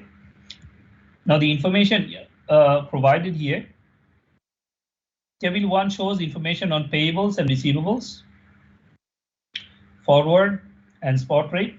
Maxima will receive Japanese yen 250 million, okay, and they will pay euro 116,000 only in 360 days. It means this is 1 year contract. So within 1 year, they are going to receive and they are going to pay, right? 360-day forward rates are also also provided. Forward rates are also given, so you can use the forward contract rate. Table 1 also demonstrates the probability distribution for future expected spot rate. Remember, I told you the accurate forecasting of the expected spot rate is very important. So they have given you a probability distribution in table 2, possibly table 2 or table 3. Where is it? Yeah, it's in table 1, actually, table 1. So I'll show you the information step by step. This is for USD and Japanese yen. Okay, this is for receivable, and USD and euro for German payable. What is the receivable? Japanese yen 250. What is the payable? Euro 116. Spot rate, Japanese yen, spot rate, euro. Forward rate, 360 days later, forward contract rate, okay? They might have gone to a bank, and bank has given them a rate. That Japanese yen forward rate is this, and euro forward rate is this, okay? Probability of the future spot rate. There's a 20% probability that the Japanese value would be like this, and the euro value would be like this. Okay, these are all direct quotation for US. These are all direct quotation for US. These are all indirect quotation for foreign currency. 60% probability that these are the rates, 20% probability that these are the rates. So the rate changes, rate actually changes from 0.12 to 0.16 for USD, 1.31 to 1.35 for euro. Table 2 offers yearly borrowing and deposit rate. Okay, why we need borrowing and deposit rate? For money market hedge. Remember, money market hedge is for short-term money market opportunities, right? So interest rate in various countries are given. Borrowing rates are given. In US, borrowing rate 5% for 360 days. It's a yearly rate, okay? Japanese market 0.10%, and Germany 4.7%, 4.75%. The deposit rate is also given, 4.5. Deposit rate will be lower than borrowing rate. Okay, deposit rate will be lower than borrowing rate because borrowing is profit for the bank, so they will borrow. They will lend. They will lend at a higher rate. So 0.05% in Japan is the deposit rate, and in Germany is 4.25%. So the borrowing rate and the lending rates are also given. Once again, these are all yearly rate. These are all 360 days. Okay. Now the information on option contract is given, option contract. So you will have two options, call option and put option, right? And for call option, remember in the previous class we said there's an exercise price. This is the contract price, the price at which you can exercise the contract. What is the exercise price after 360 days? You can, call option means to right to buy, right? So you can buy foreign currency at this rate.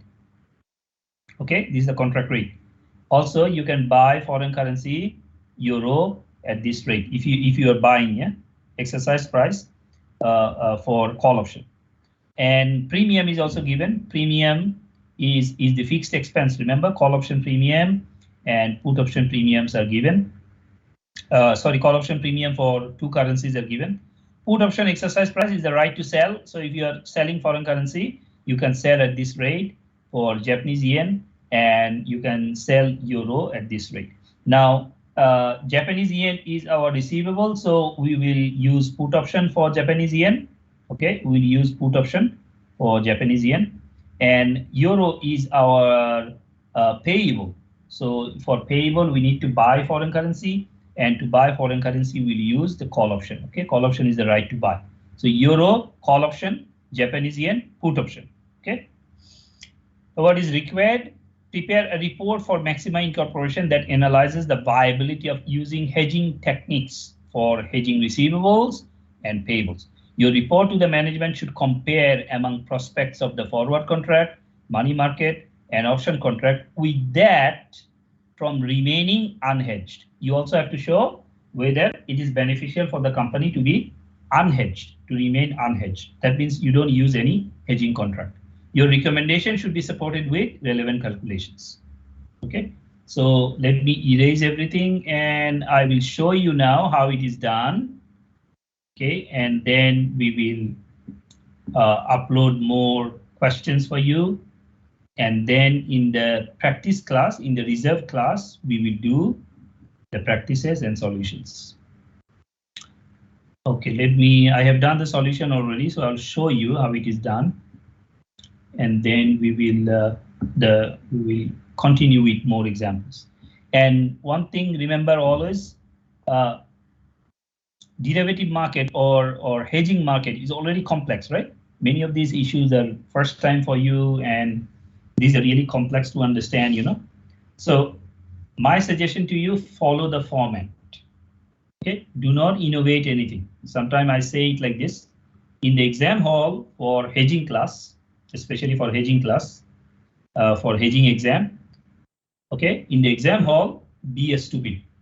Do not innovate anything. Okay, try to follow the format. If you try to innovate something, you might be doing really good since you are innovating. You know, you feel like Albert Einstein or somebody, but you may get 0. So grades are important. We should concentrate on short-term benefit right now rather than, you know, long-term loss. So that's also hedging, right? So let's hedge our mark by following the format. Okay, so I hope you can see. I'm not sure this is the maximum I can do. Let me minimize it. Okay, first one is the payable. So our payable is euro, right? We need to pay for our German import. We are importing from Germany battery. So we need to pay 116,000 euro in 360 days time. Okay, so we'll go step by step. First one is the forward hedge. So the forward rate is given. Let me identify the forward rate for you. The forward rate 360 degrees, or where is this? Yeah, 360 degree forward rate for euro, right, is 1.30, right? The rate is given. So what we do here, see, this is euro, 116,000 multiplied by the forward rate. So forward rate is directly given to you. You just adjust with the forward rate. So how much is the US dollar needed? US dollar needed to pay the amount. How much US dollar you need? 150,800 is after multiplication with 1.30. Okay, so forward rate, you know the exposure. How much is the exposure in your foreign currency? Yeah, sorry, in your local currency, US dollar. In US dollar, your currency exposure is $150,800. Let's go to money market hedge, second one. Remember, in money market, this is payable, right? So what do we need to do for payable? Let me take you to PowerPoint slide. This is payable, right? So what we need to do for payable? We need to take an investment opportunity. Then we need to convert, and then we need to borrow, right? Okay, investment, convert, borrow. Investment, convert, borrow. Okay, first one, money market hedge, 360-day investment, right? So we are investing in euro. What is the investment rate? Is the deposit rate. So come back here. The deposit rate in Germany is 4.25%, right? So this is our 4.25% in euro. So how much is the amount that you need? This is 360 days, and this is today. This is today 0, and this is 360 days, right? So today you need 111,271. How did you do? 116,000 divided by 1.0425. You can later, I will upload the Excel file. You can see the equation later. So 111,271 is the figure that you receive. It means if you are investing 111.271, you will receive 116,000 after 360 days. Okay, what is the next stage? You need to convert. So convert euro to dollar in your own currency in order to find out the exposure, and you will convert it at spot rate because the time is 0. Time converts to 0 now. Now 111271 convert at 1.33 spot rate. Let us find out the spot rate. This is the spot rate, and for euro spot rate is 1.33, right? So here the spot rate is 1.33, and after conversion in US dollar, this is US dollar. What is the US dollar rate? We find out 1.147990. Now investment part is done, conversion is done. What is next? We need to borrow, right?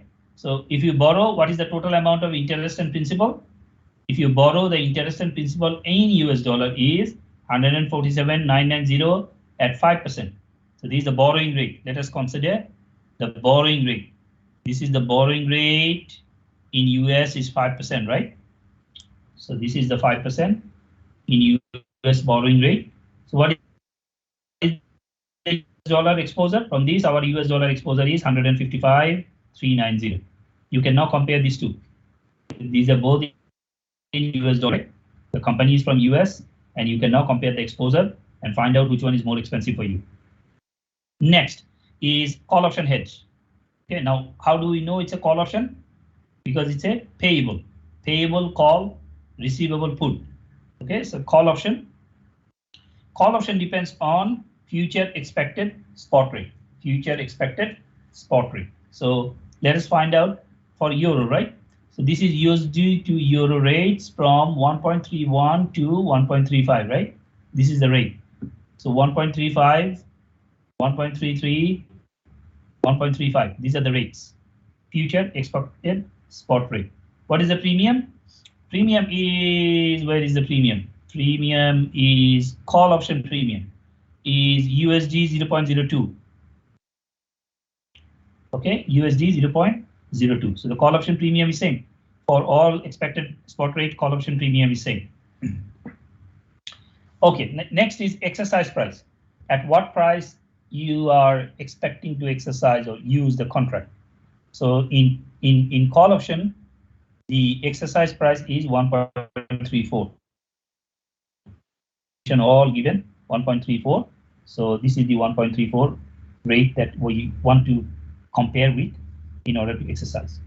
Okay, now you need to understand some theory here. You need to understand some theory here. What is the theory that you need to understand? This is payable, right?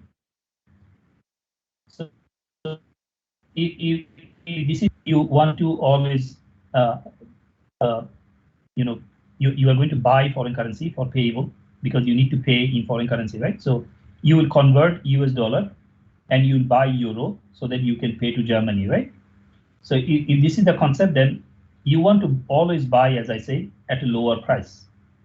Okay, you want to buy at a lower price. You want to buy German euro or foreign currency euro at a lower price, meaning that you want to pay less in USD.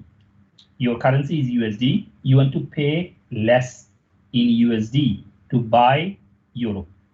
You will not buy euro at a higher price. The reason why we are buying call option, because even if the future spotted exchange rate changes, this exercise price will fix our rate, right? That's our concept. Now we need to compare what is going to happen in the future if we exercise and whether we are getting any benefit or not. So let's go one by one. This is a bit complex. Don't lose concentration. Okay, a little bit complex. So we need to go step by step. First one, 1.35 is the future spot rate. Okay, and you bought the contract already. So plus the premium, how much total? 1.37, right? What is the exercise price? 1.34. Now let me give you the figure again. If you buy with the contract, your total cost is exercise price 1.34 plus the premium 0.02 is 1.36. Okay, but if you go to the market, you have purchased the contract already, and you have future spot rate, which is 1.35, altogether is 1.37. Okay. If you go to spot rate, your total cost is 1.37. If you go with the contract, your total cost is 1.36 with the premium. So should you exercise? Should you use the contract, or you should not use the contract? If you use the contract, your cost is 1.36. If you do not use the contract, your cost is 1.37. So by cost calculation, payable, remember we want to pay less, right? So if you go with the contract, we pay less. So the decision, exercise. Do you exercise? Yes. Okay. Now if you exercise, what is the total price you pay? 1.36 multiplied by whatever the currency value. The total is 157,760. Okay. Next one. Let's go one by one. Next one is 1.33. Okay. Now 1.33 is the future spot rate plus the premium is 0.02, which makes it 1.35. Okay. Now if you go with the contract, your cost is 1.34. Okay. And plus 0.02 becomes 1.36, right? So if you go with the contract, 1.36. If you go with spot rate, 1.35. If you go with the contract, it is very expensive. So we are not going with the contract. Exercise, no. If you do not exercise the contract, what you do? Go with the spot rate. What is the spot rate total? 1.35 plus the premium is 0.02, which is 1.35. So altogether is 1.35 multiplied by the currency value. Cost is 156,600. Excuse me. Last one. 1.31 future spot rate plus the cost 0.02, altogether expenditure is 1.33. The exercise cost is 1.34 plus 2 is 1.36. So whether you should go for 1.36 when the cost for spot market is 1.33, I don't want to go with the contract, right? That's why we are not exercising the contract. We go with the spot market. What is the cost? 1.33 multiplied by the currency value, it becomes 1.54280. Okay, so you get the price, your exposure, and you get the probability as well. Okay, we normally do not calculate the expected value from this. We do not multiply them and calculate expected value. We explain based on probability. Okay, so let's say, for example, there is a 60% chance, the highest 60% chance that the value would be 156,600. There are 80% chance that the value would be 156,600 plus 60%, 80%. So there is 80% chance that the exposure would be 156 plus, okay, higher than 156. Okay. Now, if there's an 80% chance that your exposure value would be 156 plus, whereas other contracts, look at the other contracts. Look at money market hedge. Money market hedge is giving you at 155, meaning that you can buy 116,000 euro by paying 155,390 from money market hedge, right? Or you can go straight to forward hedge, which is the least expensive, 150,800. Why someone should go for call option then? There's no reason to go to call option, right? Call option is more expensive.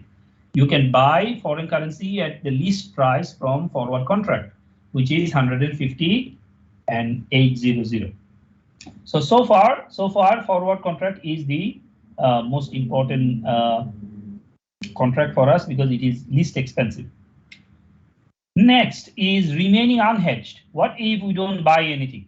We just wait for the market to react and we rely on the spot rate in the future. Remember, our future spot rate forecasted and given in the question 1.35, 33, and 31, right?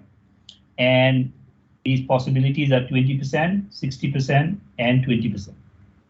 And we multiply this with the foreign currency exposure. We find out that there's a 20% chance it's 156. There is 60% chance that it's 1.54. So there is 80% chance that the expenditure would be 154 plus. And then there's a 20% chance that it would be 151.960. Still, if you compare with the forward market rate, still the forward market rate is the best rate. It's the lowest rate at which you can buy 116,000 euro in order to pay for your raw materials, your company's battery. Okay, so now decide whether to hedge or not, and if to hedge, which technique you want to use.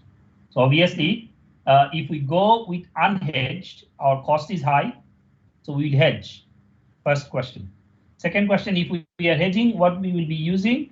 We'll be using a forward contract because the cost of hedging is the lowest. Okay, so this is payable. Now we want to, before we forget, we want to continue with receivable. Okay, techniques are same. Follow the format once again. Do not innovate anything. Receivables, Japanese yen 250 million. Forward hedge, just multiply with the rate, Japanese yen 250. What is the forward rate given? Come to the question paper. Forward rate for Japanese yen is 0.015. So multiply with 0.015 is 3750000. So $3.75 million. $3.75 million you can get after conversion to US dollar. Money market hedge for receivable. Receivable money market hedge, what are the steps? Let me show you the steps in our PowerPoint. Steps, receivable would be borrow, convert, invest, right? Borrow, convert, invest. Okay, so what we do now in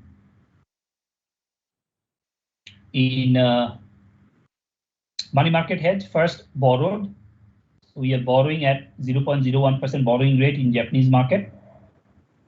And this equivalent to today's Japanese value of 249.75 billion.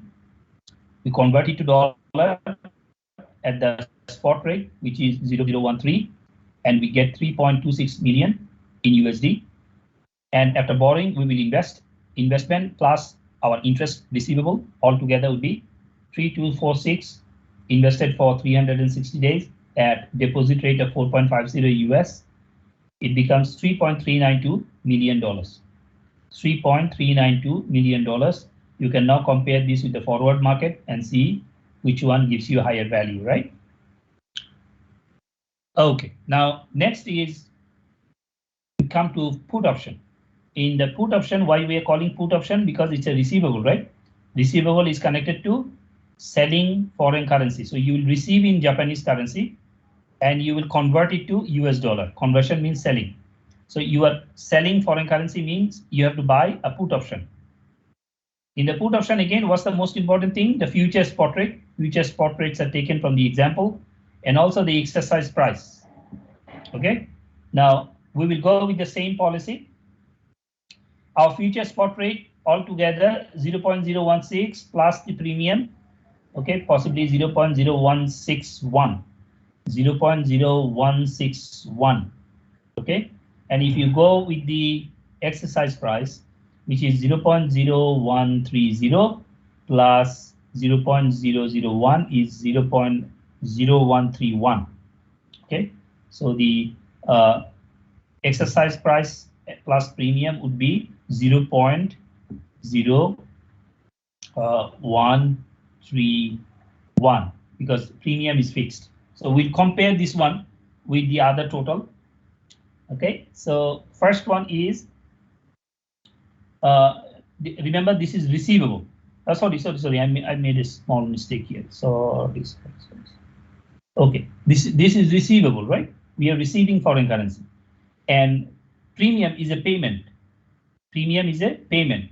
And this 0.016, this is our receivable. So if it is receivable and premium is your payment, you need to deduct.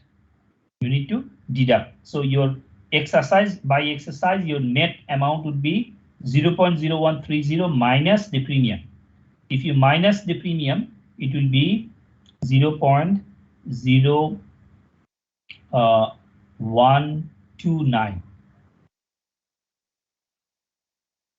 Okay, from 130, you minus 1, that will be 0.0129. Okay, now we will compare this with other exchange possibilities, exchange rate possibilities.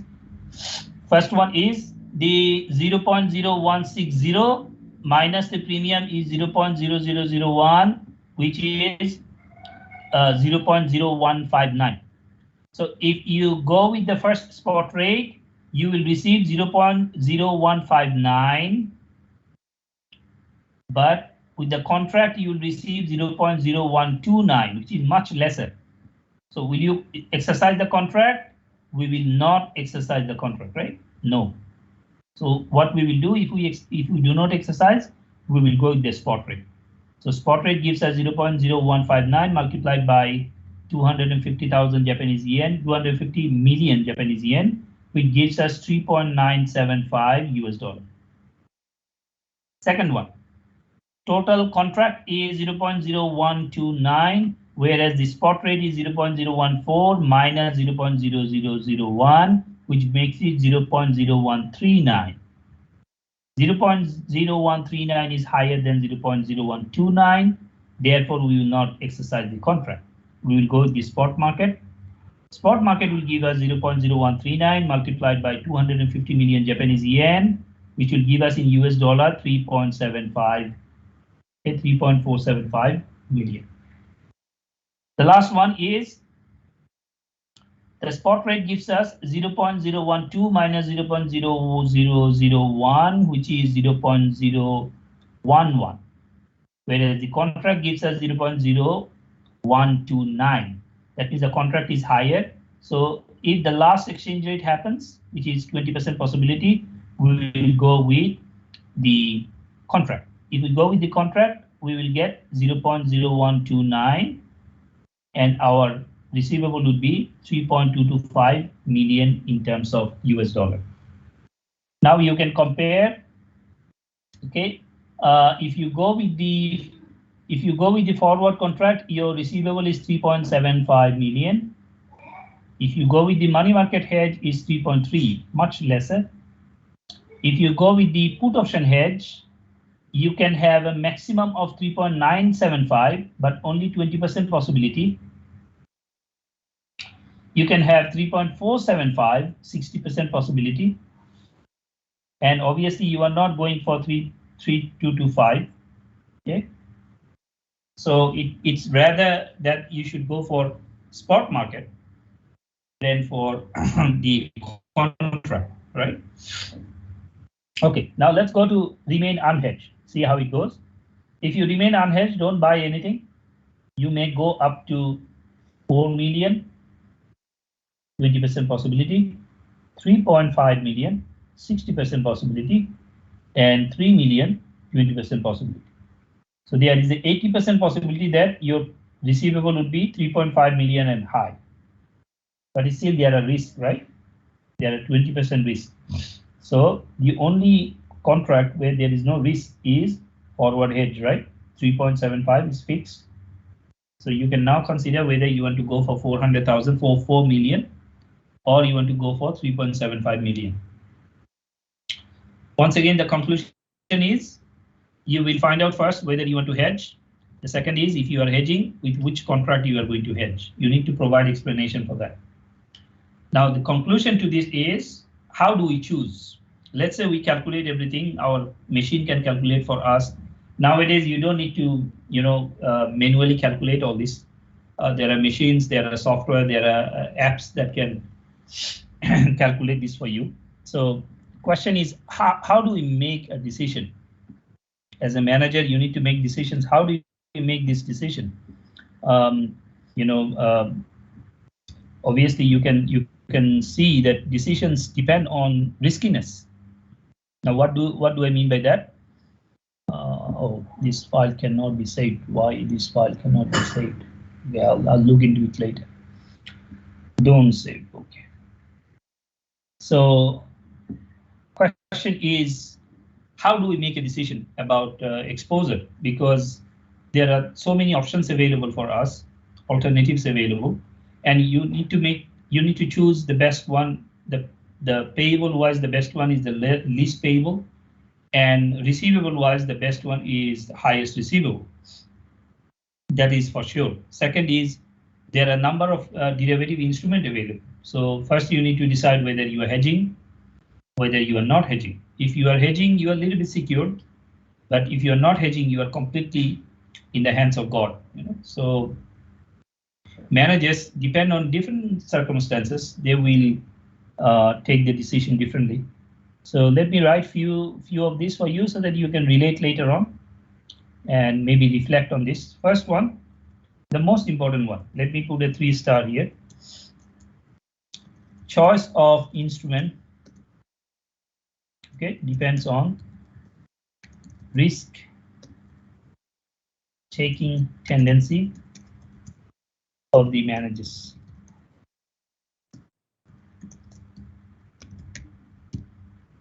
Okay, that's the main point actually. So how aggressive is the company? How aggressive is the company?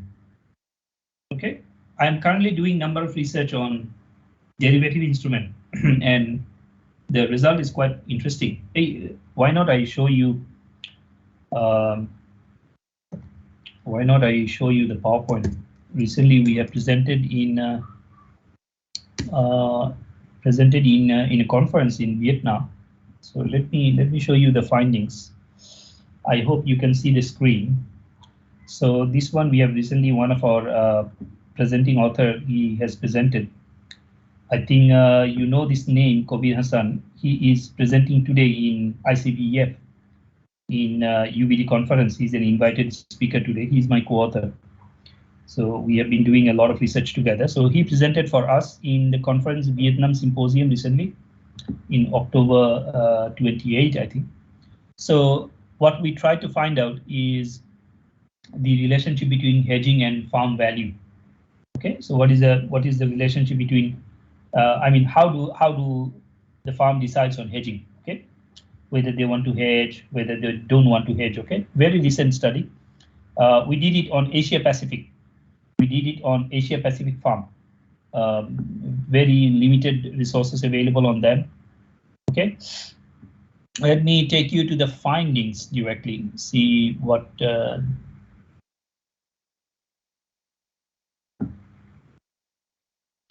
Okay, 55.6% of the sample farm employ derivative contracts. So more than half, they're using contracts to hedge.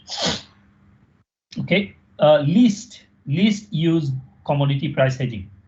Least. So commodity price hedging is the least. 50% used foreign currency hedge. So mostly they are using hedging for purposes foreign currency risk. That means the discussion that we have today is the most important risk for them, transaction exposure. Okay, and they are mostly hedging for foreign currency. 35.9% is using for interest rate risk. So they are using money market hedge to reduce the exposure of foreign investment or foreign loan. Okay, so what we try to find out is our study finds that hedging is a profitable decision. Okay, so hedging gives a boost in profit, meaning that it reduces cost, it reduces risk. Okay, and then we go into value calculation, how whether hedging influences the value. Okay, so we found that hedging is strongly significant for value connection. That means the company, those are using hedging, their value is increasing. Okay. What else? We also found out that dividend hedge connection is insignificant. Okay, there is nothing to do with dividend. We also found out that high growth farm, farm, those are high growth, growing at a very high rate. They normally use hedging and they get a higher hedging premium. So they are profitable. Hedging is profitable for them. They want to support their high growth with hedging. Hedging leverage interaction improves financial performance, meaning that the company, those are levered. They're using leverage. They are using debt. If you are using debt, there is a high chance that you'll be using hedging. Okay. Also, farm size. Farm size variable exhibits that smaller farms take performance arbitrage by using hedging. Oh, quite contrary. So smaller farms, in order to reduce their risk, they will use hedging. Okay, maybe big size farm doesn't care because they have size insulation for taking risk. That's why rich people don't care, what asset they are buying, whether the asset is going to be profitable or not. Okay, what else we found out from this study? Interaction terms involving dividend size and growth opportunities result in insignificant influence on value. Whether it doesn't matter whether you are large farm or smaller farm, value is not influenced much. Company with low leverage will benefit from the value calculation. Companies with higher ROA will see higher value if hedging is used. Okay, profitable farms will see more value. Okay, so who is going to use hedging mostly? Low leverage, high profitable farms, high growth farms.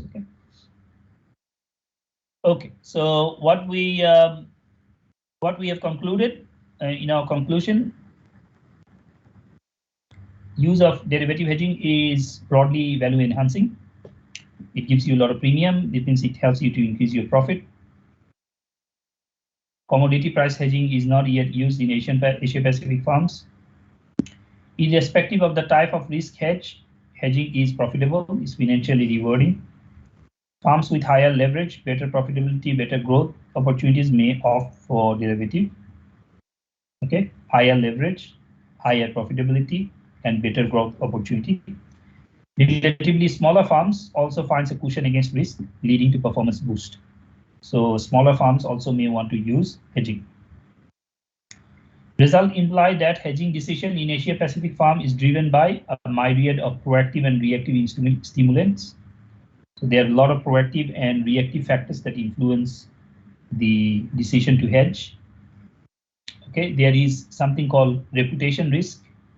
Okay, we found out that company, in order to preserve their reputation, they will buy hedging because they believe that buying hedging gives a positive impression to the market.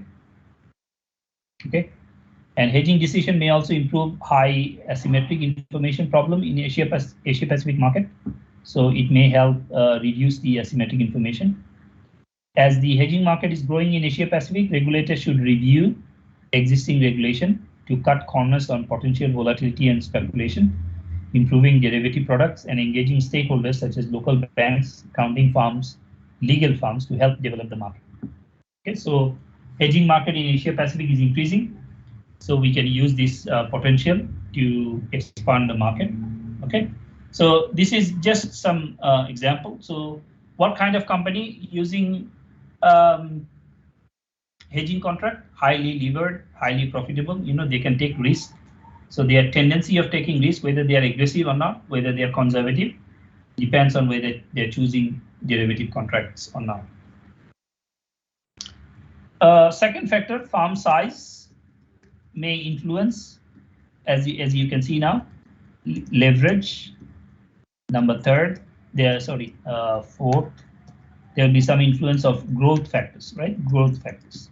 If you are highly growing, you might be using derivative contract because it gives you profitability. So now, what is the main factor? Main factor is what is the degree of your aggressiveness? If you are aggressive, okay, for example, if you are aggressive, in the case of receivable, let's take an example here. If you are aggressive as a manager, then you can earn up to 4 million, okay, from unhedged, whereas the maximum fix is, the best fix is 3.75, right? So 3.75, you can increase your benefit by 250,000. It's a huge value, right?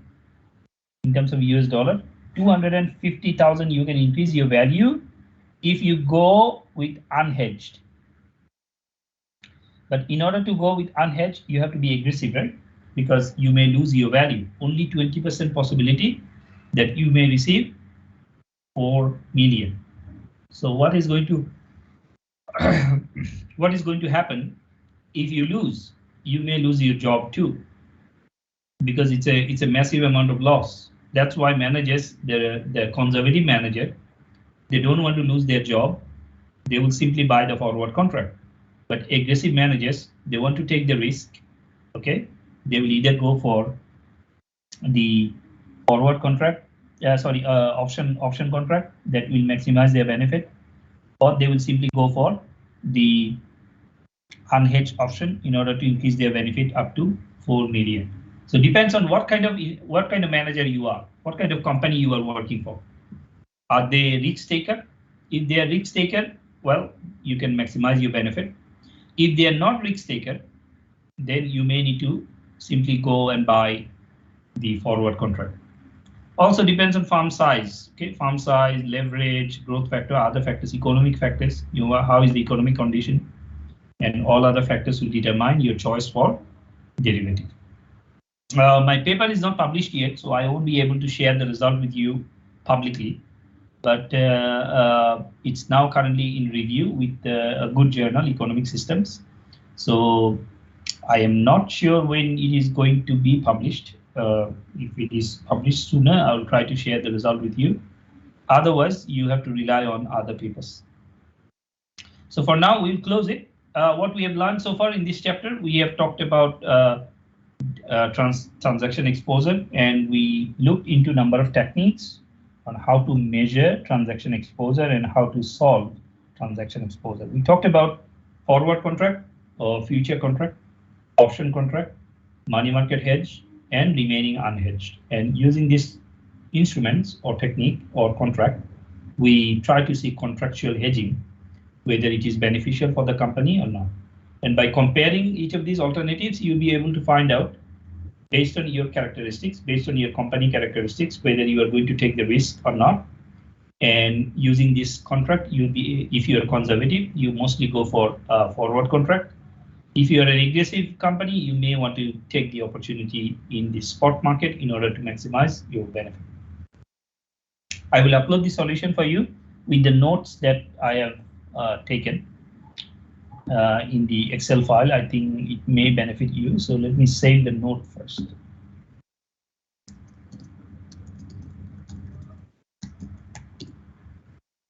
Okay, I will upload the note, and I will upload the case that we have just done, and also with the solution. And I will try to upload another question, another complete separate question with possibly with solution, so that you can, before the revision class, you can prepare yourself and look at the questions. In the next class, in November 9, we will not do the other part of exposure, because it's too much already for us to understand exposure. We will do capital budgeting. Capital budgeting also a little bit bigger chapter, but it's a, let me tell you this way, capital budgeting chapter, next chapter that we are going to do is basically the summary of entire international finance. It's the summary of entire international finance. So we need some time for that. So we will start early, around 8:30, 8:40, and we'll try to do another example similar to today's class. And I will upload the case and solutions for you to prepare for the revision class. In the revision class, we will redo the examples or look into the solutions, see whether you have any trouble conceptualizing it, or possibly we'll do another example, similar example, and then we'll prepare for the test on the next class. So the test 2 will be on transaction exposure, and also on the capital budgeting that we'll be doing in the next class. I'll see you in the next class. Until then, stay safe. If you're not vaccinated yet, make sure that you are vaccinated. And also, as usual, take care of your family and the elderly and the others. Pray for us so that we can finish it as soon as possible, and the economy can be open as soon as possible. Many people are suffering with their businesses. So inshallah, we'll see you in the next class. Thank you very much. Let me know if you are having any issue. Email me or send me a message over the Canvas. Assalamu alaikum and still good morning. Thank you very much.